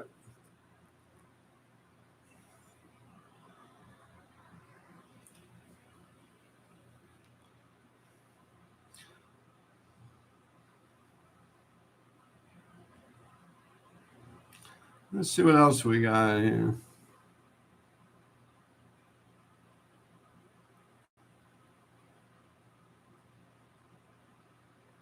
The Metropolitan. Yeah, this used to be around. This ain't even here no more.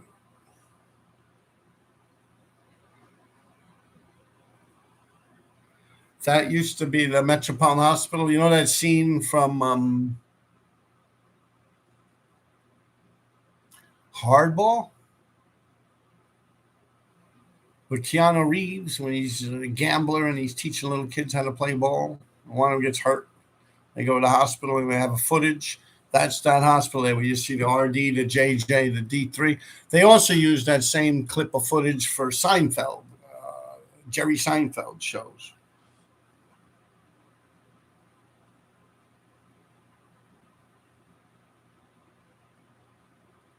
Here's a closer picture of Hagar the Horrible. Look.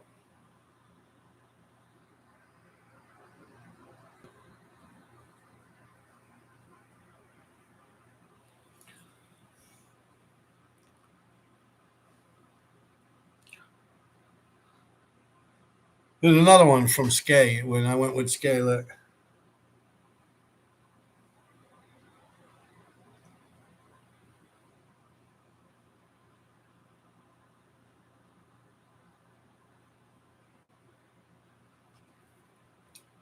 I don't like that guy, Skay. Fuck him, man. And you guys can run back and tell him I said that too. Fuck a piece of shit. He thinks he's all cool because he's a musclehead, man. Fuck him.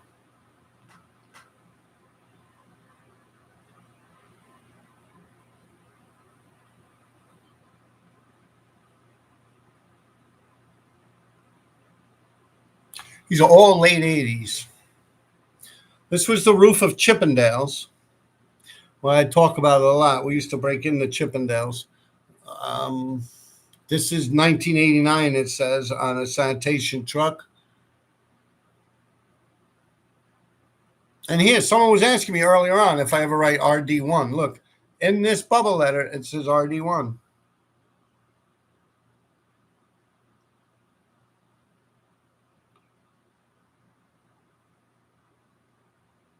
See it? RD1. So I told you. See?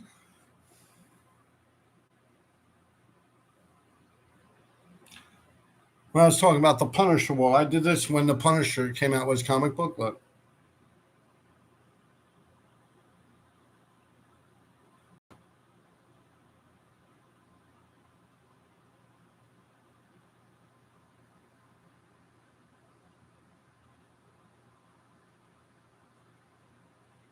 The year the Punisher had his own comic book.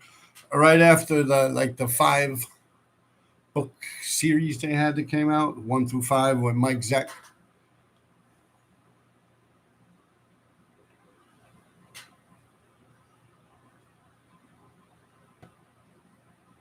You know, funny one with JJ. Look,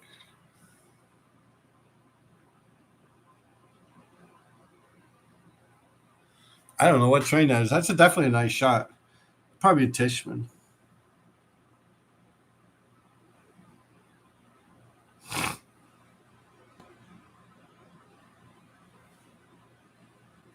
I look. Here's the skate.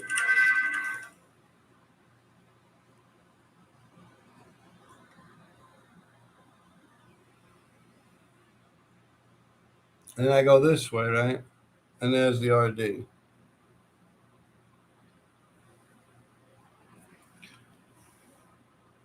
That shit's illegal. We did not do that legally, man.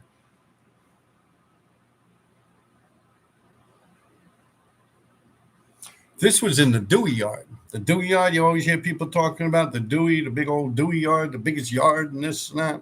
Coney Island, the Warriors. Look, it's been there so long it actually faded out, but not really because of the salt water and shit coming up from the ocean out there.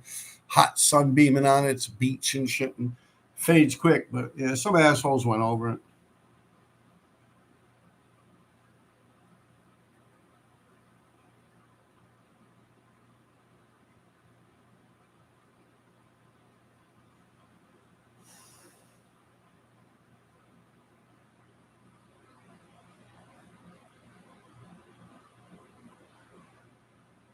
Here's something else on the freight tracks in the Bronx.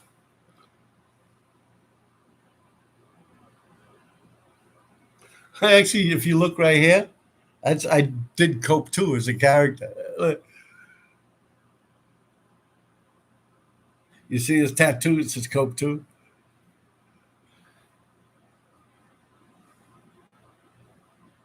That's a long time ago too. I think my son was around 20 something years ago. I did that.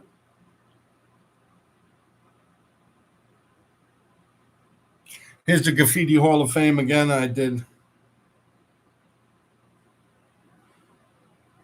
And so did all the writing. It's funny, I was moving down to Jamaica, wasn't going to come back to America. And we did a rest in peace to RD. Like, poor guy, he was a good guy,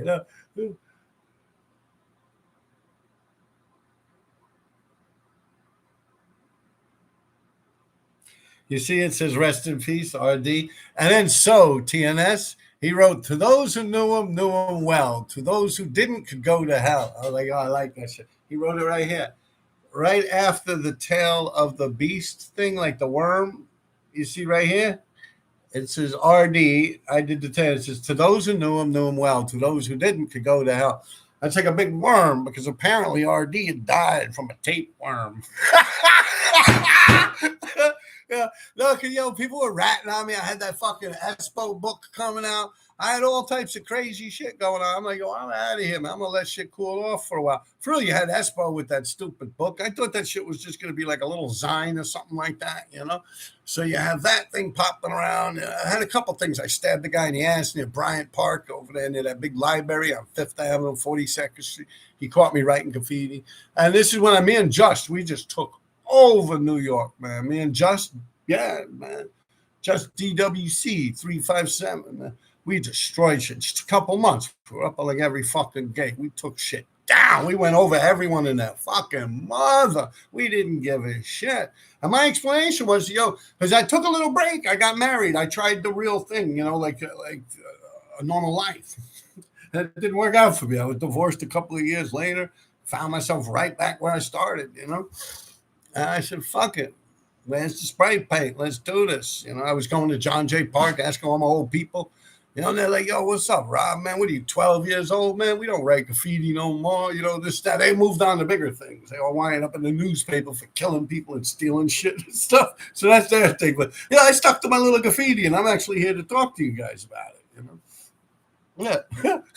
But, yeah, people tell, no, this, that. So they all come on, Just. Boom. My brother actually introduced me to Just. And we started taking shit down. And, yeah, we did that piece because it was like, yeah, shit was getting crazy. Someone we knew got caught too, and they were like, "Yeah, who's RD? Who's Just?" Like the cops were like, "Who is it? We know." Like we light their eyes and shit. So we're like, "Yo, let's bail." And plus, like the guy knew, like I stabbed him in the ass. He was coming out of the building early in the morning to go jogging, and he saw me writing graffiti, and he played hero. Like he literally like tried to apprehend me for the police. It was like that era of time, like Giuliani and shit like that. Fucking Bloomberg, one of them motherfuckers. But I was like, oh no, I ain't going out like that. Grabbing shit, kick, kick, kick, kick. Popped him in the ass a couple of times. He curled up like a little baby, rolled around on the floor, screaming for his mother. Ran off. Nah. So I was like, yeah, I gotta get out of here. This shit's getting a little too wild. But they were busting my ass on the internet, putting my information every day. Bunch of little whores, bro. What a bunch of little bitches. Yeah, these are the same motherfuckers too. Up in here, old badasses now. Oh yeah, a couple of years go by. No one remembers old RD. Fuck him, man. Yeah, fuck that, man. I'm here. Yeah. I did it. Shit, fuck it. Yeah. And I did it without opening my mouth or saying a fucking word to no one. That's why you got these little bitches on here. Like these people popping shit. And with their little comments before and shit, probably still even now. Yeah, that motherfucker all full of shit, man. They weren't out there. When the shit got hard, they turned into little bitches. Man. And then they come on years later like they some kind of badass. Oh, yeah. Doing this and that. I'm like, get the fuck out of here. You out there sucking dick on the deuce, you bitch.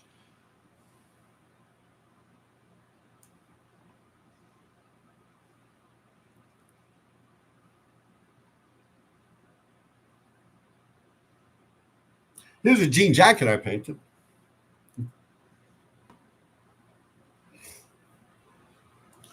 All right, let's see what else we got here, people. How long have I been on this fucking thing? I entertained you guys long enough. I could go now, right? Here's a cool one. I think I talked about this one. Look, that's in a train tunnel. And I got the rabbit mask on. That's this girl, Anna, was doing this video thing. So I was the rabbit and she was Alice in Wonderland. So it was fun. I was chasing around the tunnels. And she was videoing it and shit. It was pretty cool.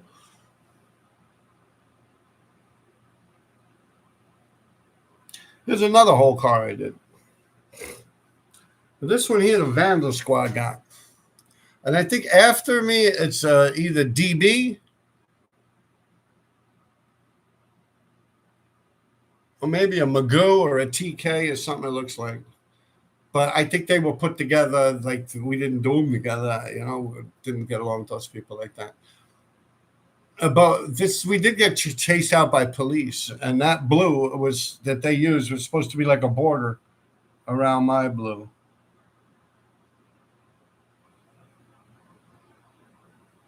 See that rag shit and the V and stuff? That's like the cops did that. They found I didn't have time to like hide my paint and shit. I had to just bounce.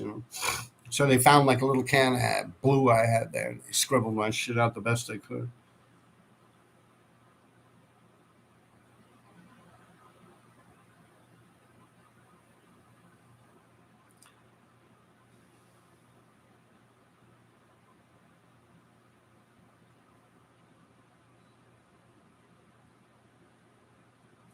No, I did on the train tracks with Soul, brother Soul.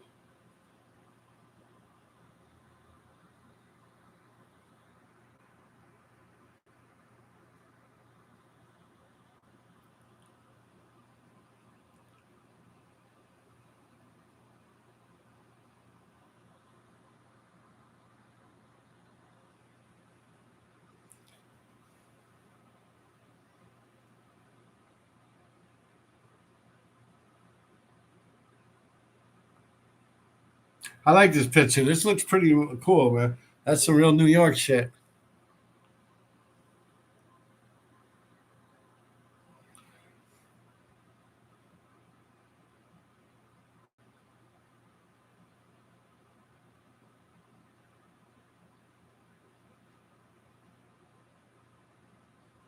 Yeah, here's a better shot of that thing I did in the Dewey.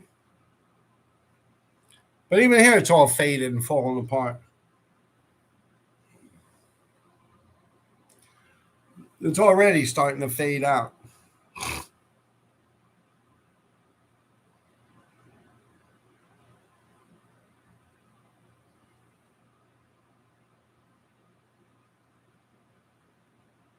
This was on the ventilation shaft for the Tishman train layup, but way before we even knew there were trains down there.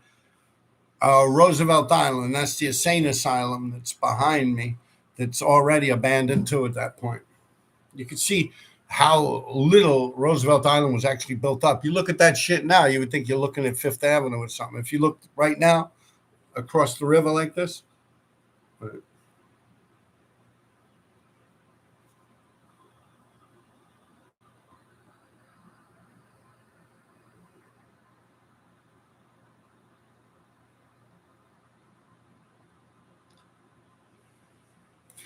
I know here someone asked me, "Hey RD, do you know Coase TDS? Green Eyes Anthony? Hell yeah, I know him, man. Ask him. You know him? Tell him. He'll tell you. Yeah, I know RD. I chilled in his house. Yeah, with Joey TDS.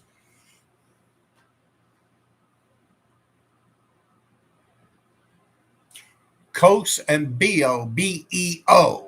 Ah, they used to destroy shit with the fat caps on the insides.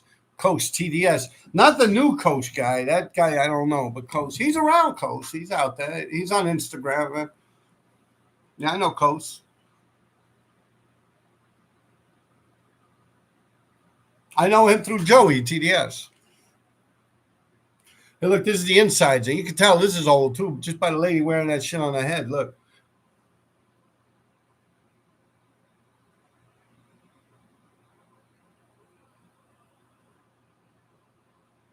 It's like the inside of a six train. No, I don't know. I can't. Yeah, I see a Des tag. It's probably the inside of a six train. No, but that might be the Des that started writing later on in life.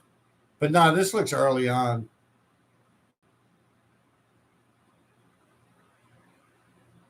Because it was a Des like TFA is not T. Well, of course, you had Des TFA, but you also had out in Brooklyn or some shit like that, hanging out with Chino and them, right? Des Wasn't there a Des out there somewhere? BYI Des or something like that. TNC, TFV maybe.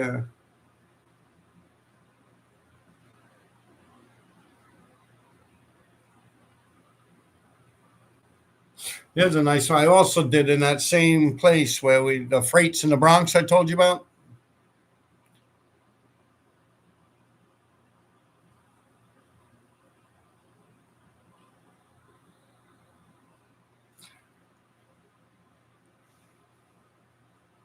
That's long gone. That's old. Here's a better picture of that one with the rat on the river that we were talking about with the rope. Well, it's not a better picture. It's a different picture. You can see more of the background now. That shit's crazy. That's the biggest shit ever for a long period of time in New York. Not to mention, not just in New York, but right smack dab in fucking Midtown. Yeah, with cars going here, cars going there. You might see something like this out in fucking Bubba fuck Brooklyn somewhere, like in some fucking warehouse district area where no one even goes down the street other than a couple of stray dogs and a few whores. Right.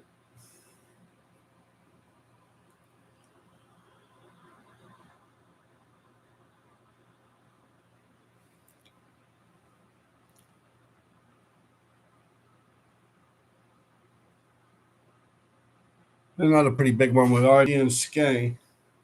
Non-stop graph robot.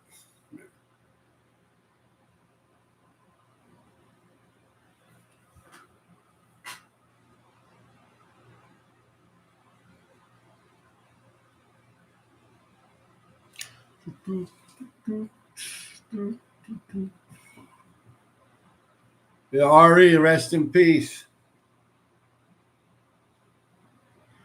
Mikey RE, man. Good guy, man.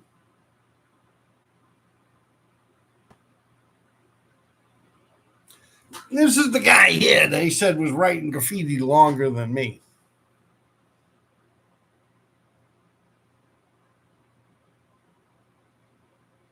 This guy is Eternity. I think he was from France, writing around there, Paris, Eiffel Tower area, I believe. Like he was writing Eternity in like the 1930s or something. I don't know, 43 or something like that during World War II or something. But I did the math and I had him beat because he only had like 30 years or something in between. Not to mention he was writing with chalk and he was writing on the sidewalks and he was writing in the 1930s, 40s and shit like that. I think I had what was 43 to 40, 43 to 52 or some shit like that. They didn't write that long, man. Not like me, no. He was out before me, and it sounds all good and fancy and shit, bringing some old man to my attention. But yeah, no, I beat him. I beat that ass. Fuck him. But you can look into it yourselves. He wrote Eternity with chalk. I believe during the war or after the war. But I beat that dude by a decade. Man. No, I beat him by about 5 years, 6 years. By now, it's probably 8 years. But yeah, I beat him. I beat them all.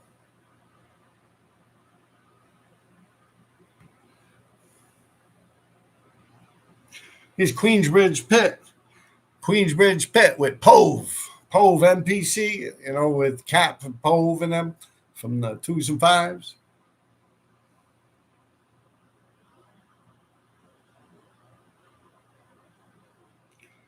I did that. They used to do the PV films. That's pretty. Yeah, I did that a few times after that. Shit, I did it just not too long ago. You ride by there right now, you're looking at shit.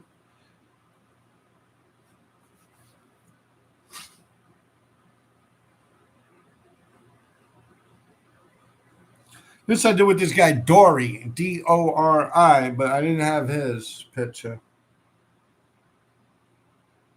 I bumped into him there. I think we had problems with the people he was with, and we squashed. I think that's where Ven and him. He's one of Ven's friends or something. Someone told me he passed away. Nice guy, like a Chinese-looking kid. I mean, he was Chinese, I believe.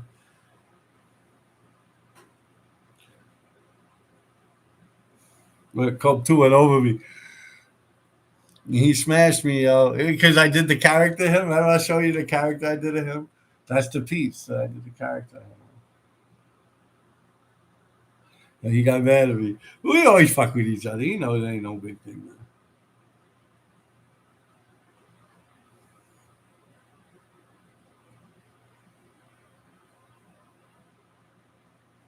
I used to go over this guy too.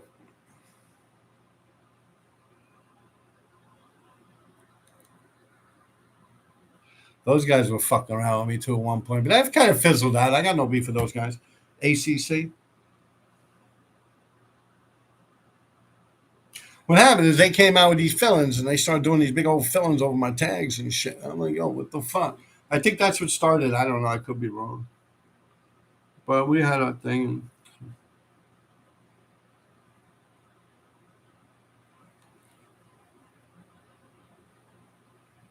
Yeah.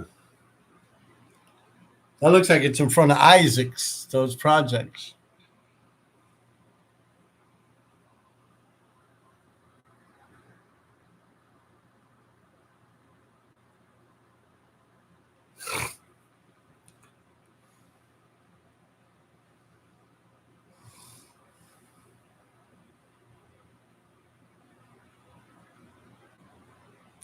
This is a cool top to bottom RD look.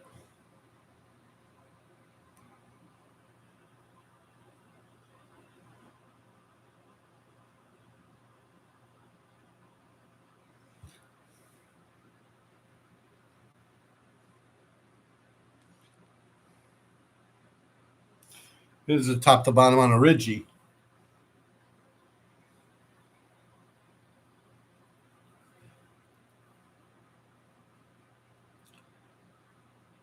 I wish I had all the pictures to this. This was me, Spawn, PK. I don't know if he's still in there.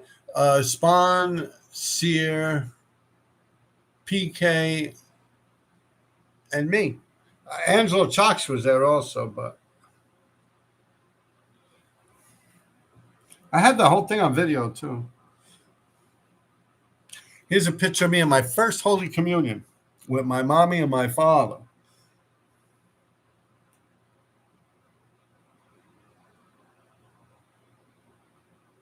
See, I told you guys I was fucked up in the head. Look at me. I'm like a little retard. I'm grabbing my dick. I just got the first Holy Communion.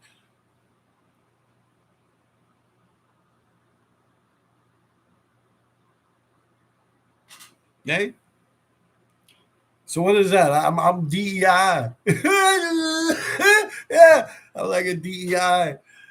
People fuck with me. I'm like, hey, wait a minute, I'm a retard. You can't fuck with me like that. No, no, no. I'll report you. Yeah.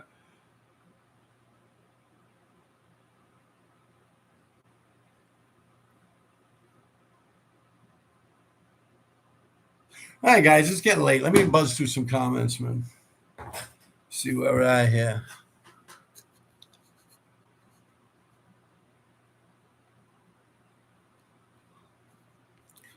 All right, I left my ears off. I'm a mumble.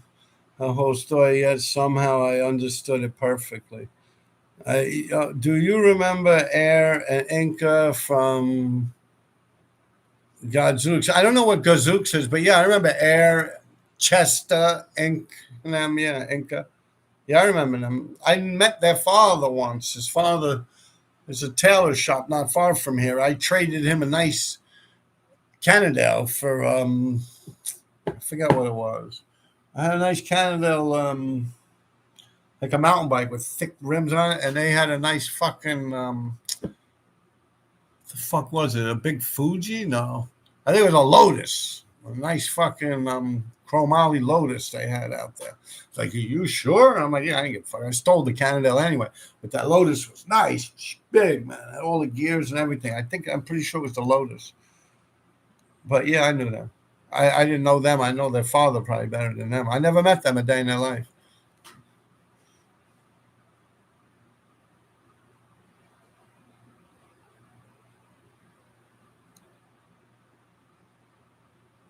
Yeah, right. Yeah, right. Don S. Roosevelt Island reminds me of a raccoon city from Resident Evil. Yeah, it's wild, man. Especially now, if you look across the water, it's like all these domes and chunks of glass, and it looks like they're up to no good, man. They're probably working on some COVID shit in that bitch.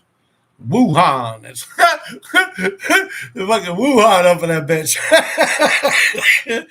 Ah, man, that's funny. They got Wuhan up there. I don't even know. A lot of people are telling me if I'm noticing any shit on my YouTube because people are getting in a lot of trouble. Like, I don't know.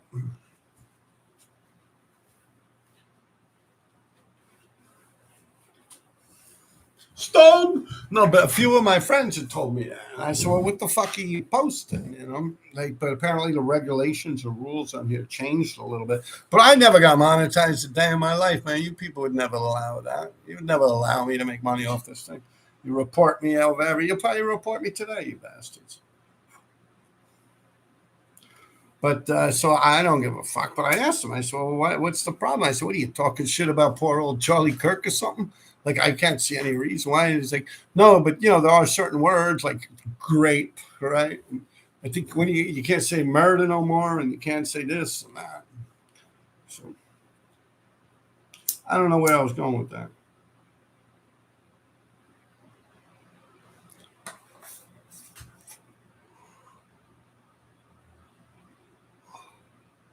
Roosevelt Donner reminded me of raccoon, this and that. Yeah, that's what we were talking about with the Wuhan, right?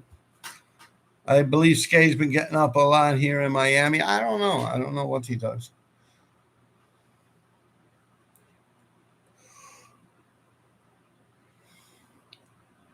Two shoes, yeah. JJ, the fillers, right? Socks. That's what MQ called it when MQ used to prank. That's right after John died. He was pranking Sammy D3, call him Sock Boy. No, I think that was actually JA that invented that shit. Like after he died, they started crossing him out writing Sock Boy or some shit. RD, do you know Coast TDS? Yeah, I know Coast TDS.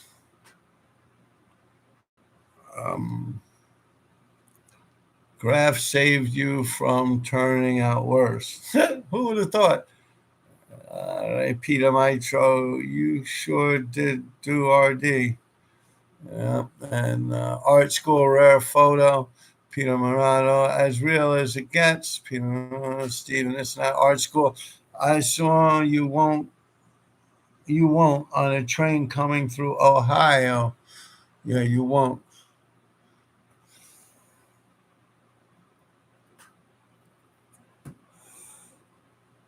You won't. I don't know where that's from, but I've seen it around here. I think I actually went over one of his things.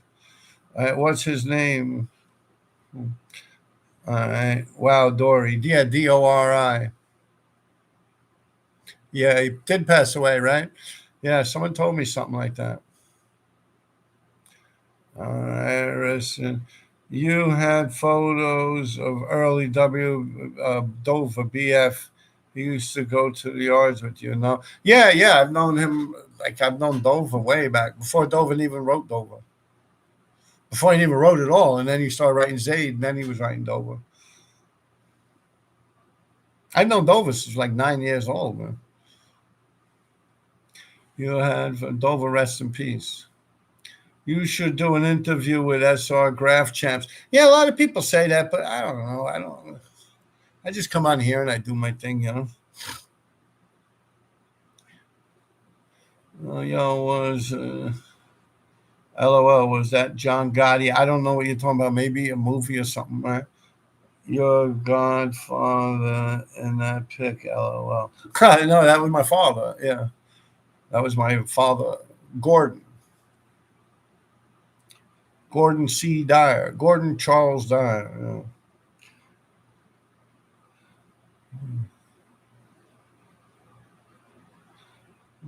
No, no, I'm actually German, Irish, yeah. A little bit of Scottish, German, Irish, and Scottish. I don't have any Italian in me. To the best of my knowledge. I mean,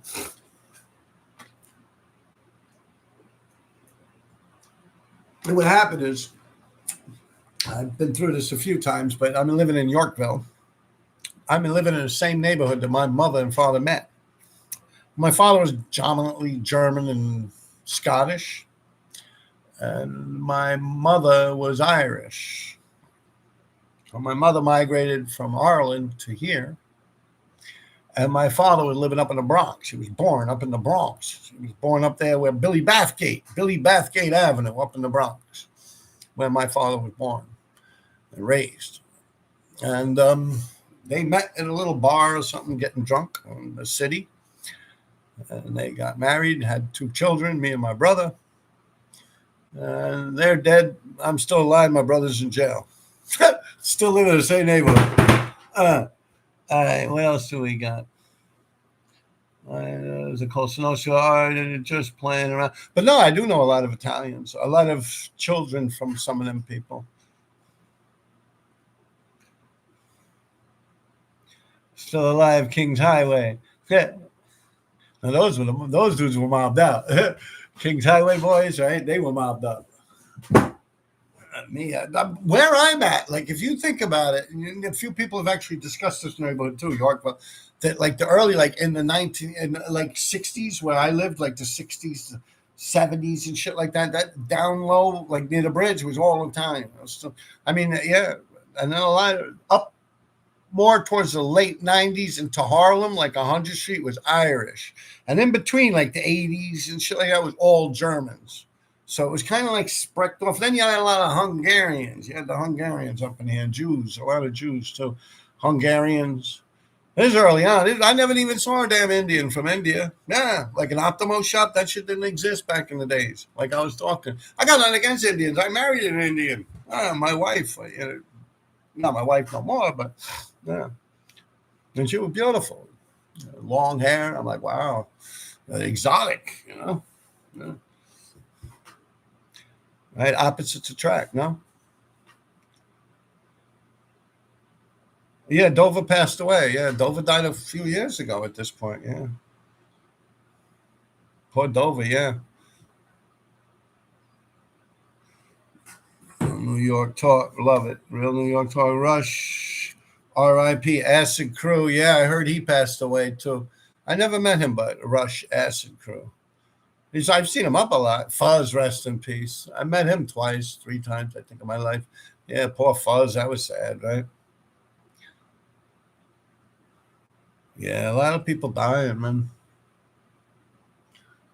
I guess that's what we do, right? Get old and die eventually. I try to take care of myself. You know what I've been doing? It sounds stupid, but I've been feeling like I haven't been getting enough greens.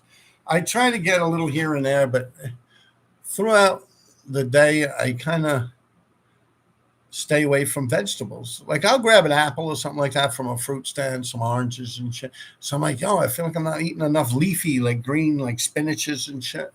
So I started getting these fucking V8, but I get the big thing like this, and I drink the whole fucking thing. I get one of them. I started early in the day. Whenever I feel like drinking something, instead of grabbing like soda or something, I grab a V8. It looks like it's high in sodium and shit, but I have no problems with my heart, no problems with cholesterol. I got no problems with nothing on me at all. My eyesight's giving out a little bit, and my lungs are shot. My lungs are pretty fucked up. I got the asthma and shit like that. But, I mean, that just smoking crack and shit like that, marijuana, cigarettes, inhaling spray paint your whole life, and even just running around in and out of these fucking train tunnels. You got like asbestos and just basic mildew and like black mold and shit. You think you got some kind of fucking people going up in there and expecting that shit? See if it's healthy. They don't expect people to be running around there aggravating it by writing graffiti. Sometimes a can of paint bangs into the wall and shit, and just living in New York alone with the pollution, man. They say like someone that don't even smoke in New York City, if they're like my son, born and raised in New York. Well, he was born in Jamaica, but he was here since he was a couple months old.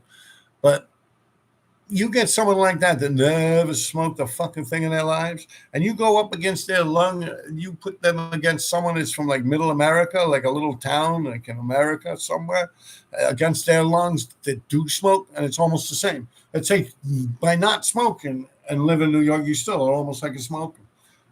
So my lungs are fucked up. But I ain't gonna lie, I smoked a lot of shit, smoked a lot of crack. And you smoke the fuck out that shit when you smoke it too.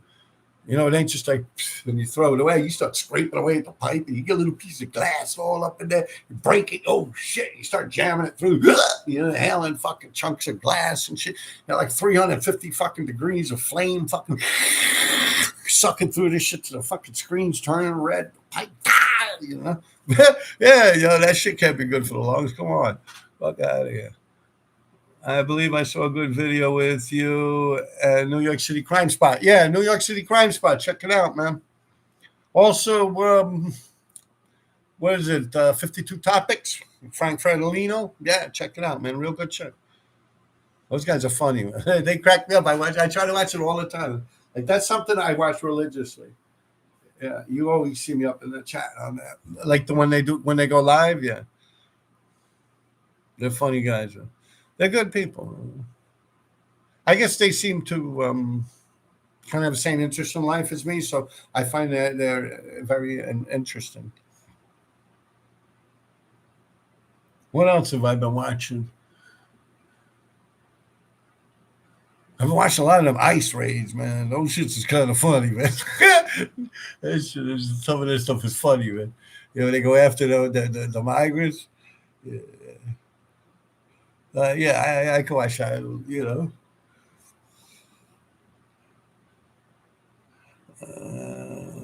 That Brillo fucks up the inside. Truth is everything. Frank and Brett. Yeah, Frank Fedolino. He lived a wild life, man. As well, yeah, likewise. It's good America first. Well, it's just funny as fuck. Come on, some of that shit is funny. Especially when they're fucking with the protesters. Oh, that's funny. Yeah, that one lady, man, they ran her over, man. They even tell that one to eat a salad, the ice worker, right? Say, yeah, you don't gotta do this, some shit like that. And she's like, I forget the way she said to him, but he turned around. He's like, well, you can. He's like, you don't have to do this or something like that, you know. And then she's like, well, why are you doing it or something like that?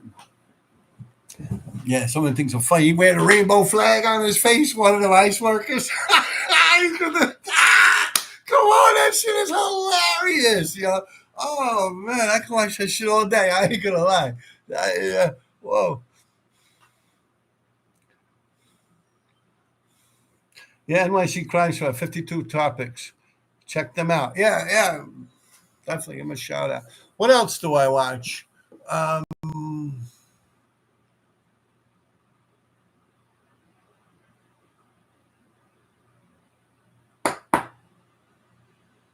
Swaggle Horse. Like I really don't watch all that political shit. Like this one dude was getting at me before on some shit. You know, I really don't give a fuck. Like Trump won. I'm chilling. Like what the fuck? I don't got a problem in the fucking world, man.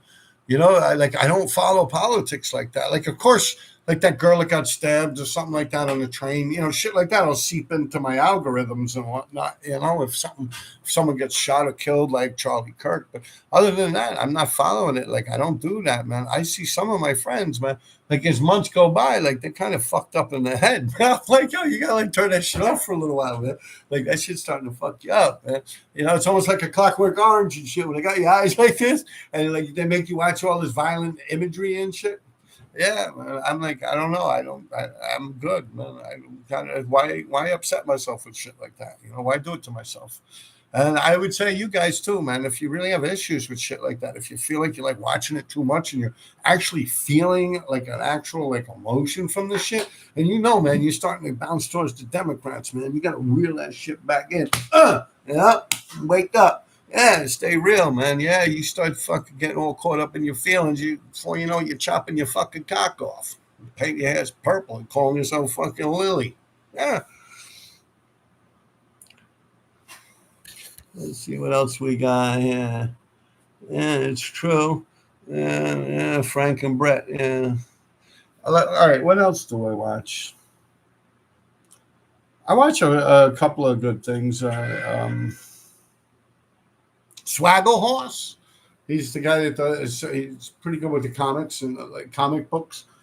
What's in, what's out, what's going on. Like with the marketing grades of comic books, I watch a lot of that.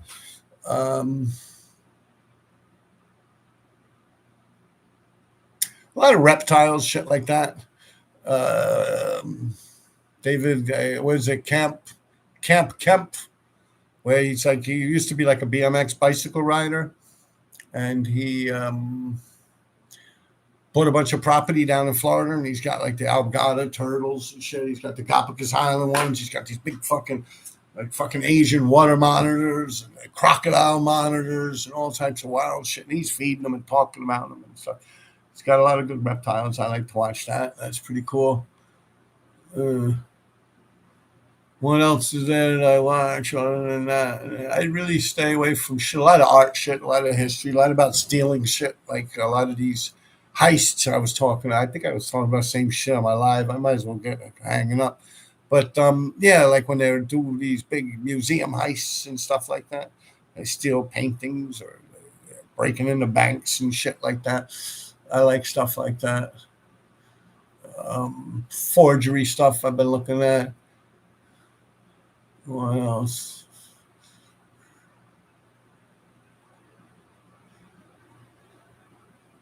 Damn, I had like a whole list of things like, yo, I gotta remember to talk about this so I sound smart, you know? I was like, yo, yeah, I do watch this too, you know? I can't remember what it was.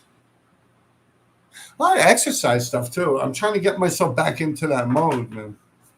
Like I've been doing good without the cigarettes. I like really beat it like to this point so far. I mean, you can never say never until you're really challenged with it. But so far, people have smoked in front of me and stuff. And I'm not gonna lie. Last night I was out late, and I had a real adrenaline rush. You know what I'm saying? I was out there doing my thing.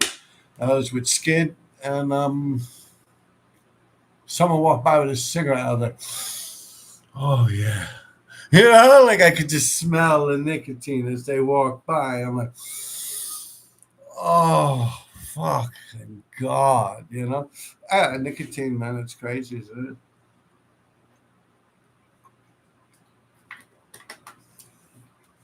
But I'm doing good. I mean, what do you got to do? Like I was wearing a patch at first until the point where the patch started getting me dizzy and I was like throwing up almost. That's when I knew that the patch was too strong and I would have to, you know, if you wear it for a couple of days and all of a sudden like you're feeling dizzy and lightheaded, uh, you're fucking vomiting. It's like, yo, you're getting too much nicotine at that point. So it was time to switch down to a lower one. And I just said, fuck this, man. I'll just do a balls out. So I did wear a patch for the first, I don't know, there's 14 patches, patch a day. 14 days maybe, and even a little less, a little more. A couple might have fell off, and I might have put 2 on in one day or something like that. Took a shower or something. So yeah, roughly around that. See, I'm still moving. I'm shaking. You know, I'm from what my son says, I'm able to talk a little better now. Before I was like, like you know, I wouldn't shut up. You know, but apparently that part's calmed down. I still get aggravated pretty quick. I snap on so many little assholes that are trying to troll me on here. But yeah, I guess you know is what it is. And even if not, I don't give a fuck as long as I'm not smoking, right? I don't give a fuck if I insult these little assholes. That's what they're trying to do to me anyway. You know, they're trying to get my goat. You know.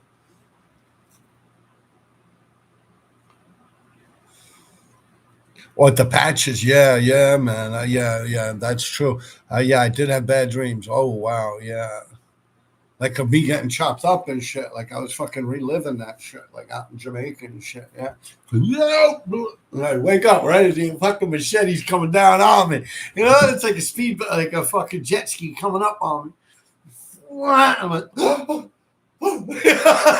yeah, I go front. Yeah, but yeah. Oh yeah. Yeah, I learned that. Yeah. And I also felt like I couldn't get up. Like it's like you're in a REM state, but you're awake, and it's like you're looking around, but you feel paralyzed, like your body's stuck to your fucking mattress or something. And it takes a few seconds. And yeah, I actually was worried about that. I asked my doctor and shit. And like it's probably you're dreaming about that shit. It's like not really happening. So I'm like, yeah, all right, but you feel like you think you can't breathe. It's like an apnea, it's sleep apnea or something.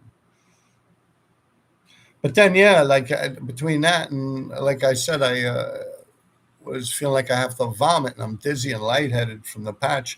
I knew I had to go down to the next. What is it? You're taking the steps, so it's like from 4 to 3 or something like that. Step 1 to 2. And depending on what brand, some of them they count down 4, 3. Some go up step 1, step 2, which would make more sense to me. But yeah, I just said fuck these things, and I just did it. I mean, it wasn't really like saying fuck these things because it's all this, the mental fixation, And if you're not doing that for 2 weeks, you're good. But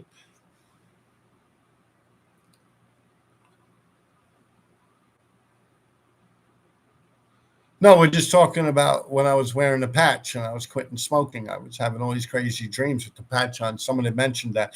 But yeah, man, if you feel that way, if you really have concerns with that, you should go to your doctor. And it's I don't know. It's like some people tell me too when they're heavy, they're obese, and they lay down, the stomach kind of lays on the organs and makes you feel like. Ugh. But sleep apnea, yeah. I mean, I have asthma and COPD, and it's like I said, I'm smoking crack and fucking all types of shit. I've been in a couple of fires in my life. I've been writing graffiti with spray paint in confined quarters, like inside subway cars and inks and shit like that, in tunnels with cans and cans. Fucking like people dumping out hundreds of cans of fucking spray paint right next to me throughout my life in confined quarters, closed areas, subway tunnels where the only air you really get is when a train goes by every so often. It's like a syringe, like the train goes by, shoots all the air to the next station and stuff. But yeah, you get lightheaded. I remember Gary Sash, he fainted once. That happened to me too once. I was just writing with ink and everyone else had a can of spray paint writing on the insides of the 6. And as soon as I opened up the door, I got real dizzy. I was like, yeah. And then once I was actually just writing on the inside by myself with the marsh ink and the going off on a subway car, writing all over that shit, So I sat down. I was like, you get tired. Like I'm getting 70 cars. So like after 40, 50 something cars or something, I take a break. I'll roll a joint or something. Back in the 80s, the marijuana wasn't all that good or anything. I'd sit there, smoke a joint, take a break. And I'd write all over that car while I'm taking a break. I'm like, oh, here's a good spot. There's a good spot. And I remember I'll open the door because it's an outdoor above ground, like elevated layer where the trains are parked in the middle. As soon as I opened that door, it was like the cold air hit me because it was winter time. It was like it just hit me. And I just, boom, I fell right on the fucking floor. I woke up by myself. I woke up. I'm like, oh, what the fuck? Like half my foot is like in between the door and the next car. Like, because I was going in between cars to go to the next car. I just, boom, I fell out. So yeah, that's definitely a danger, man. But yeah, if you sleep and you feel like that, you wake up like, yeah, you should get that shit checked out. It's like sleep apnea is what they say. At least that's what they told me when it was happening. Yeah, it's bad, yeah. When I was living up in the Bronx, up around Costa Street, 728 Costa, with this Brazilian girl, Melissa. And if you look at that picture, it's like me, Vulcan, Keo, Bantu. Everyone's in the picture. It's in the Hall of Fame. You'll look, I got a belly. But I was living with this chick, Melissa, and she cooked a lot. She worked in SOBs, Sounds of Brazil. And I was going out with her. And she cooked a lot of food, man. I had a big belly, man. I was just taking care of, she had a kid, I had kids. So I was like just taking care of the kids, going home and eating and shit. And like, I had a big belly. I started feeling like shit was bubbling up. Like I would burp, almost like fucking vomit and shit. And it was like all in my stomach. I was laying down. I feel like it was like eating at my shit, man. Fucked me up real bad, man. I actually went to the doctor and they gave me Nexium, these purple pills. I said, yeah, you got acid reflux, And I'll tell you, man, I got in an argument with her over cookies. Like she would feed her kids cookies if she had two. If she had 2 cookies, she would give them to her kids and not mine. I'm like, I would either break them shits into 3 pieces, or I would eat it all myself and not give them nothing. But you don't exclude the kids. So I started seeing weird shit like that. Like I bought an Xbox, or I think it was a PlayStation back then, the TV and everything, and their kids are playing it all day. My kid, little kid. So he don't know about that, but still he wants to play. I mean, considering I bought the fucking thing, and it's like, oh no, well, he don't know. I'm like, yeah, but still he wants the camaraderie, the part of being involved in something like, this and that. So I was like, oh, fuck you, I'm out of here. So as soon as I bounced, man, my belly went down. I didn't have no more acid reflux or nothing. I was like, oh, fuck that shit. I mean, fuck it. But for real, I was like, I'm out of here. This shit's crazy. And my belly went back down. I never had problems sleeping or burping up all that shit. I never had a doctor tell me nothing about no acid reflux again, man. Matter of fact, I went down to having abs. I mean, I don't got abs now. I got like a thin layer of fat over them, but I could burn that shit off.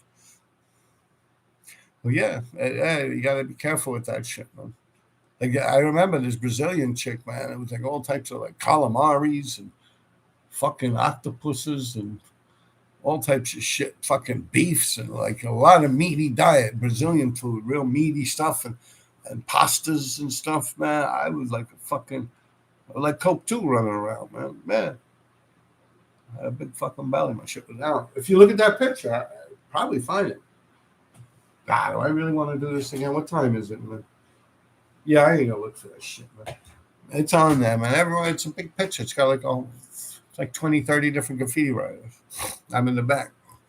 And you can see my belly's out. I'm like, damn, I look fat in that picture. I wish that picture didn't exist.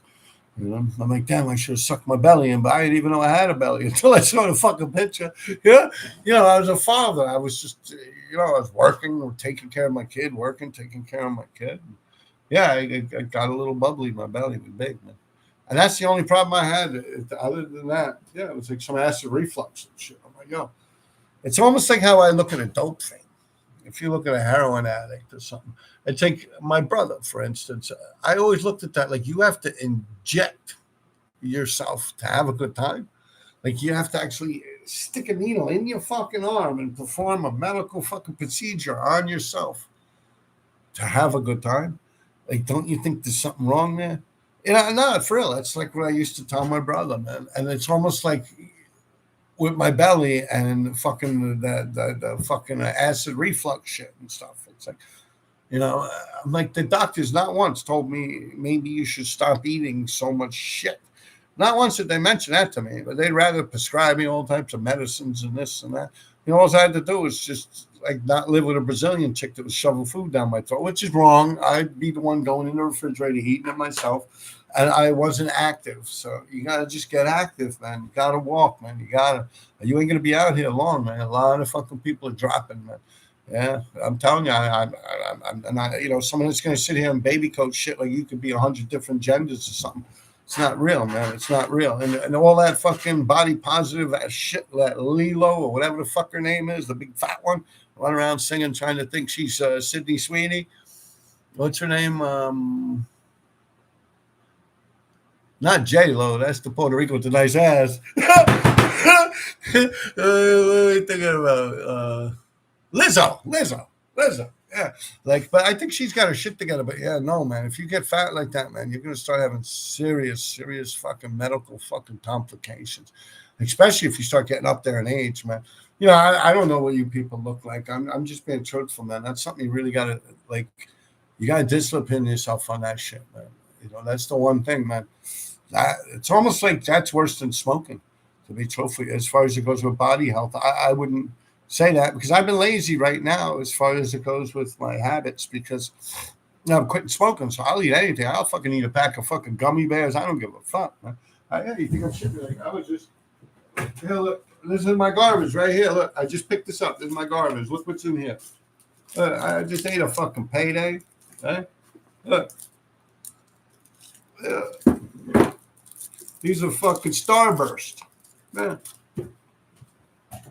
But that's the next thing I'm going to work on. I'm already starting to get more active, doing some push-ups and shit like that, trying to get back into it, because yeah, man, like fucking Jesus Christ. You look at Joey, you look at all these people that have passed away, Fuzz. I mean, and what it is too, it's like my generation, the way we were raised. It's like during the era, like I remember before the TV dinners existed. You people probably don't even know what a TV dinner is. They had these things coming out called TV dinners. And my father was a correction officer. So when he would have us in the summer, he was a fucking military man. He was He was a career fucking military man. He was in the Marines his whole fucking life, came out and was working for a prison as a correctional officer and raising kids and stuff. So, after the mother father's divorce, he would take us for the summer and just give us like TV dinners and shit, and, like cold cuts and sandwiches and stuff. But my mother, now she was Irish, so she would get us like corned beef and cabbage and like all this thick shit. But in between, both of them didn't know what the fuck they were doing, pretty much drunks. But my brother, he started taking it upon himself to get into bodybuilding. And he started reading about nutrition and stuff like that and learning about how to, like, I swear, he could be a fucking dope fiend, but I can't eat that shit. It's got too much sugar in it. You're like, yo, what the fuck you talking about? Like, yo, it's crazy as shit. Like, he'll eat healthy and shit like that. Would be a dope fiend. Like, yo, a lot of you people that know my brother out there, it's reality. But it's like, so me and my brother kind of did get a little extra knowledge of what, from people that came out from that area. I mean, you look at these actors, even I was watching something on YouTube or something like Archie Bunker was only like in his 40s or something like that, like you look how old people were just smoking and shit like that, And as you get older, you start learning about a lot of different health things. And, from the knowledge you learn today, it helps you stay alive longer. Even though you might have been like me, fucking up a long time in your life, it's never too late to fix that shit, and anything you do to better yourself is better than doing something that'll fucking worsen yourself and shorten your life expansion on this earth, I mean, when I was young, I didn't give a fuck, man. I was out there, balls out. At one point in my life before I used to crack epidemic, we thought we were immortal. Like nothing could ever break us or nothing. We'd run into crowds of people, fighting people, stabbing people, and beating people up, and them beating us up, and all types of crazy shit. And then, as drugs came around and got into the picture, you start realizing that there are limits, so to say, and people start dying and shit. But by the time you're my age, I'm starting to look back like, shit, that dude was doing better with himself than I'm doing with myself today. Like I start seeing people, Timmy Barron, he's dead a long time now. And, he fucking didn't really do much of anything, man. I don't even remember that dude smoking marijuana, maybe once or twice, maybe a little bump of cocaine in the bathroom or something. But a beer he would drink. He never smoked cigarettes or nothing. Fucking ALS got his ass. And you look at that dude, man. Luke Gehrig's got him. Luke Gehrig's disease. Hey, you look at that fucking dude. Early on, when I knew him, he looked just like fucking Rocky. I'll break you. Remember the big Russian dude? Ralph Dungren, whatever his name is, the blonde hair. He looks like Guile from Street Fighter. No, that's exactly how Timmy Barron looked when I met him. Even the same fucking haircut and shit. When I first met that dude, he looked just like that dude. He looked like he could fucking rip you apart, man. And that shit shredded down to nothingness, man, with the ALS, Lou Gehrig's disease. And here's a person that didn't really abuse his body at all. Did nothing but play softball and basketball and run around all day, And it got some, I know people, mainline junkies and shit like that living in the streets. Fucking older than me. You go figure, right?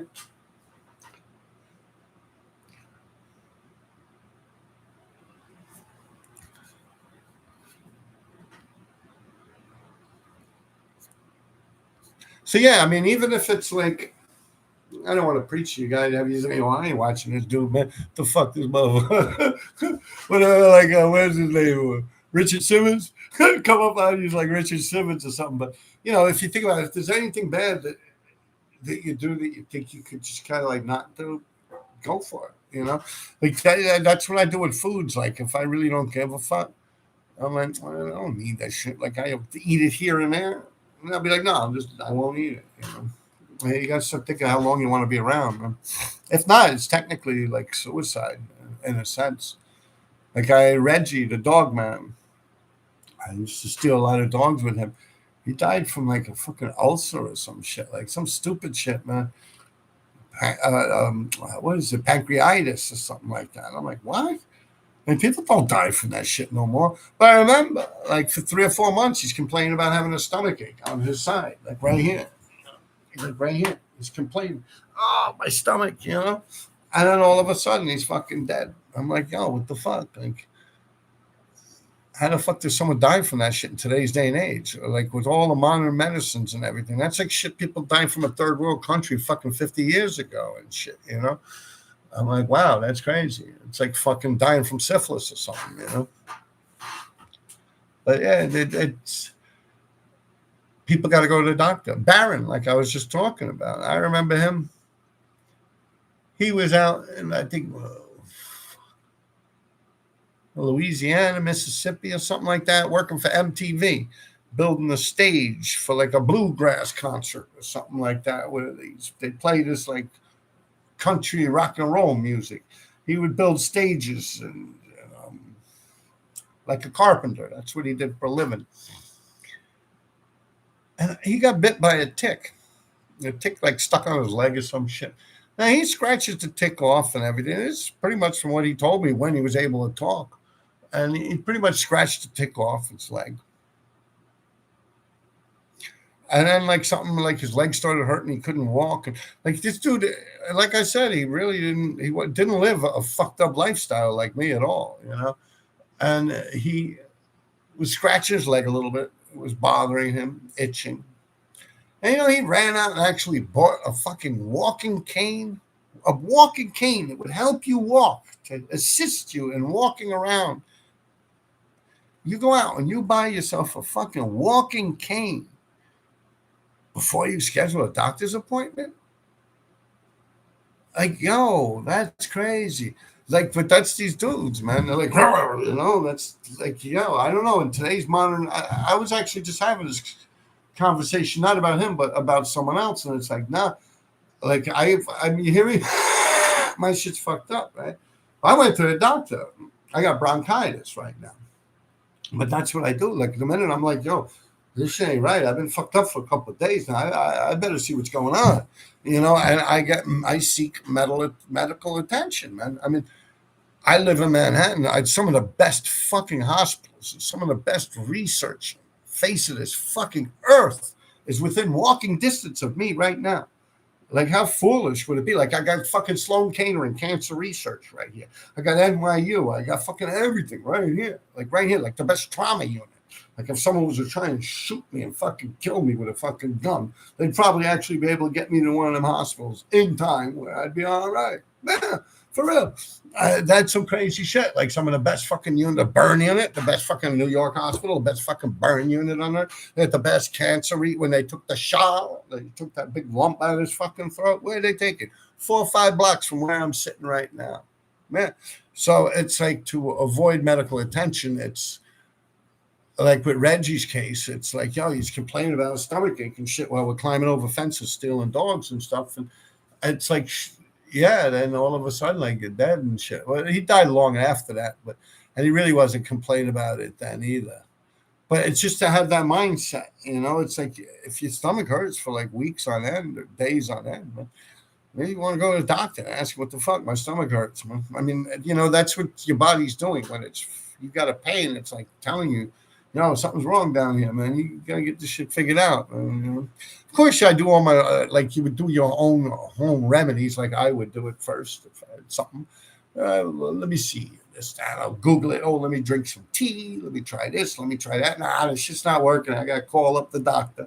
And you go to the fucking doctor. Like, I don't know what the big thing is for that. Like, today in day and age, man, they got this shit now. I'm watching.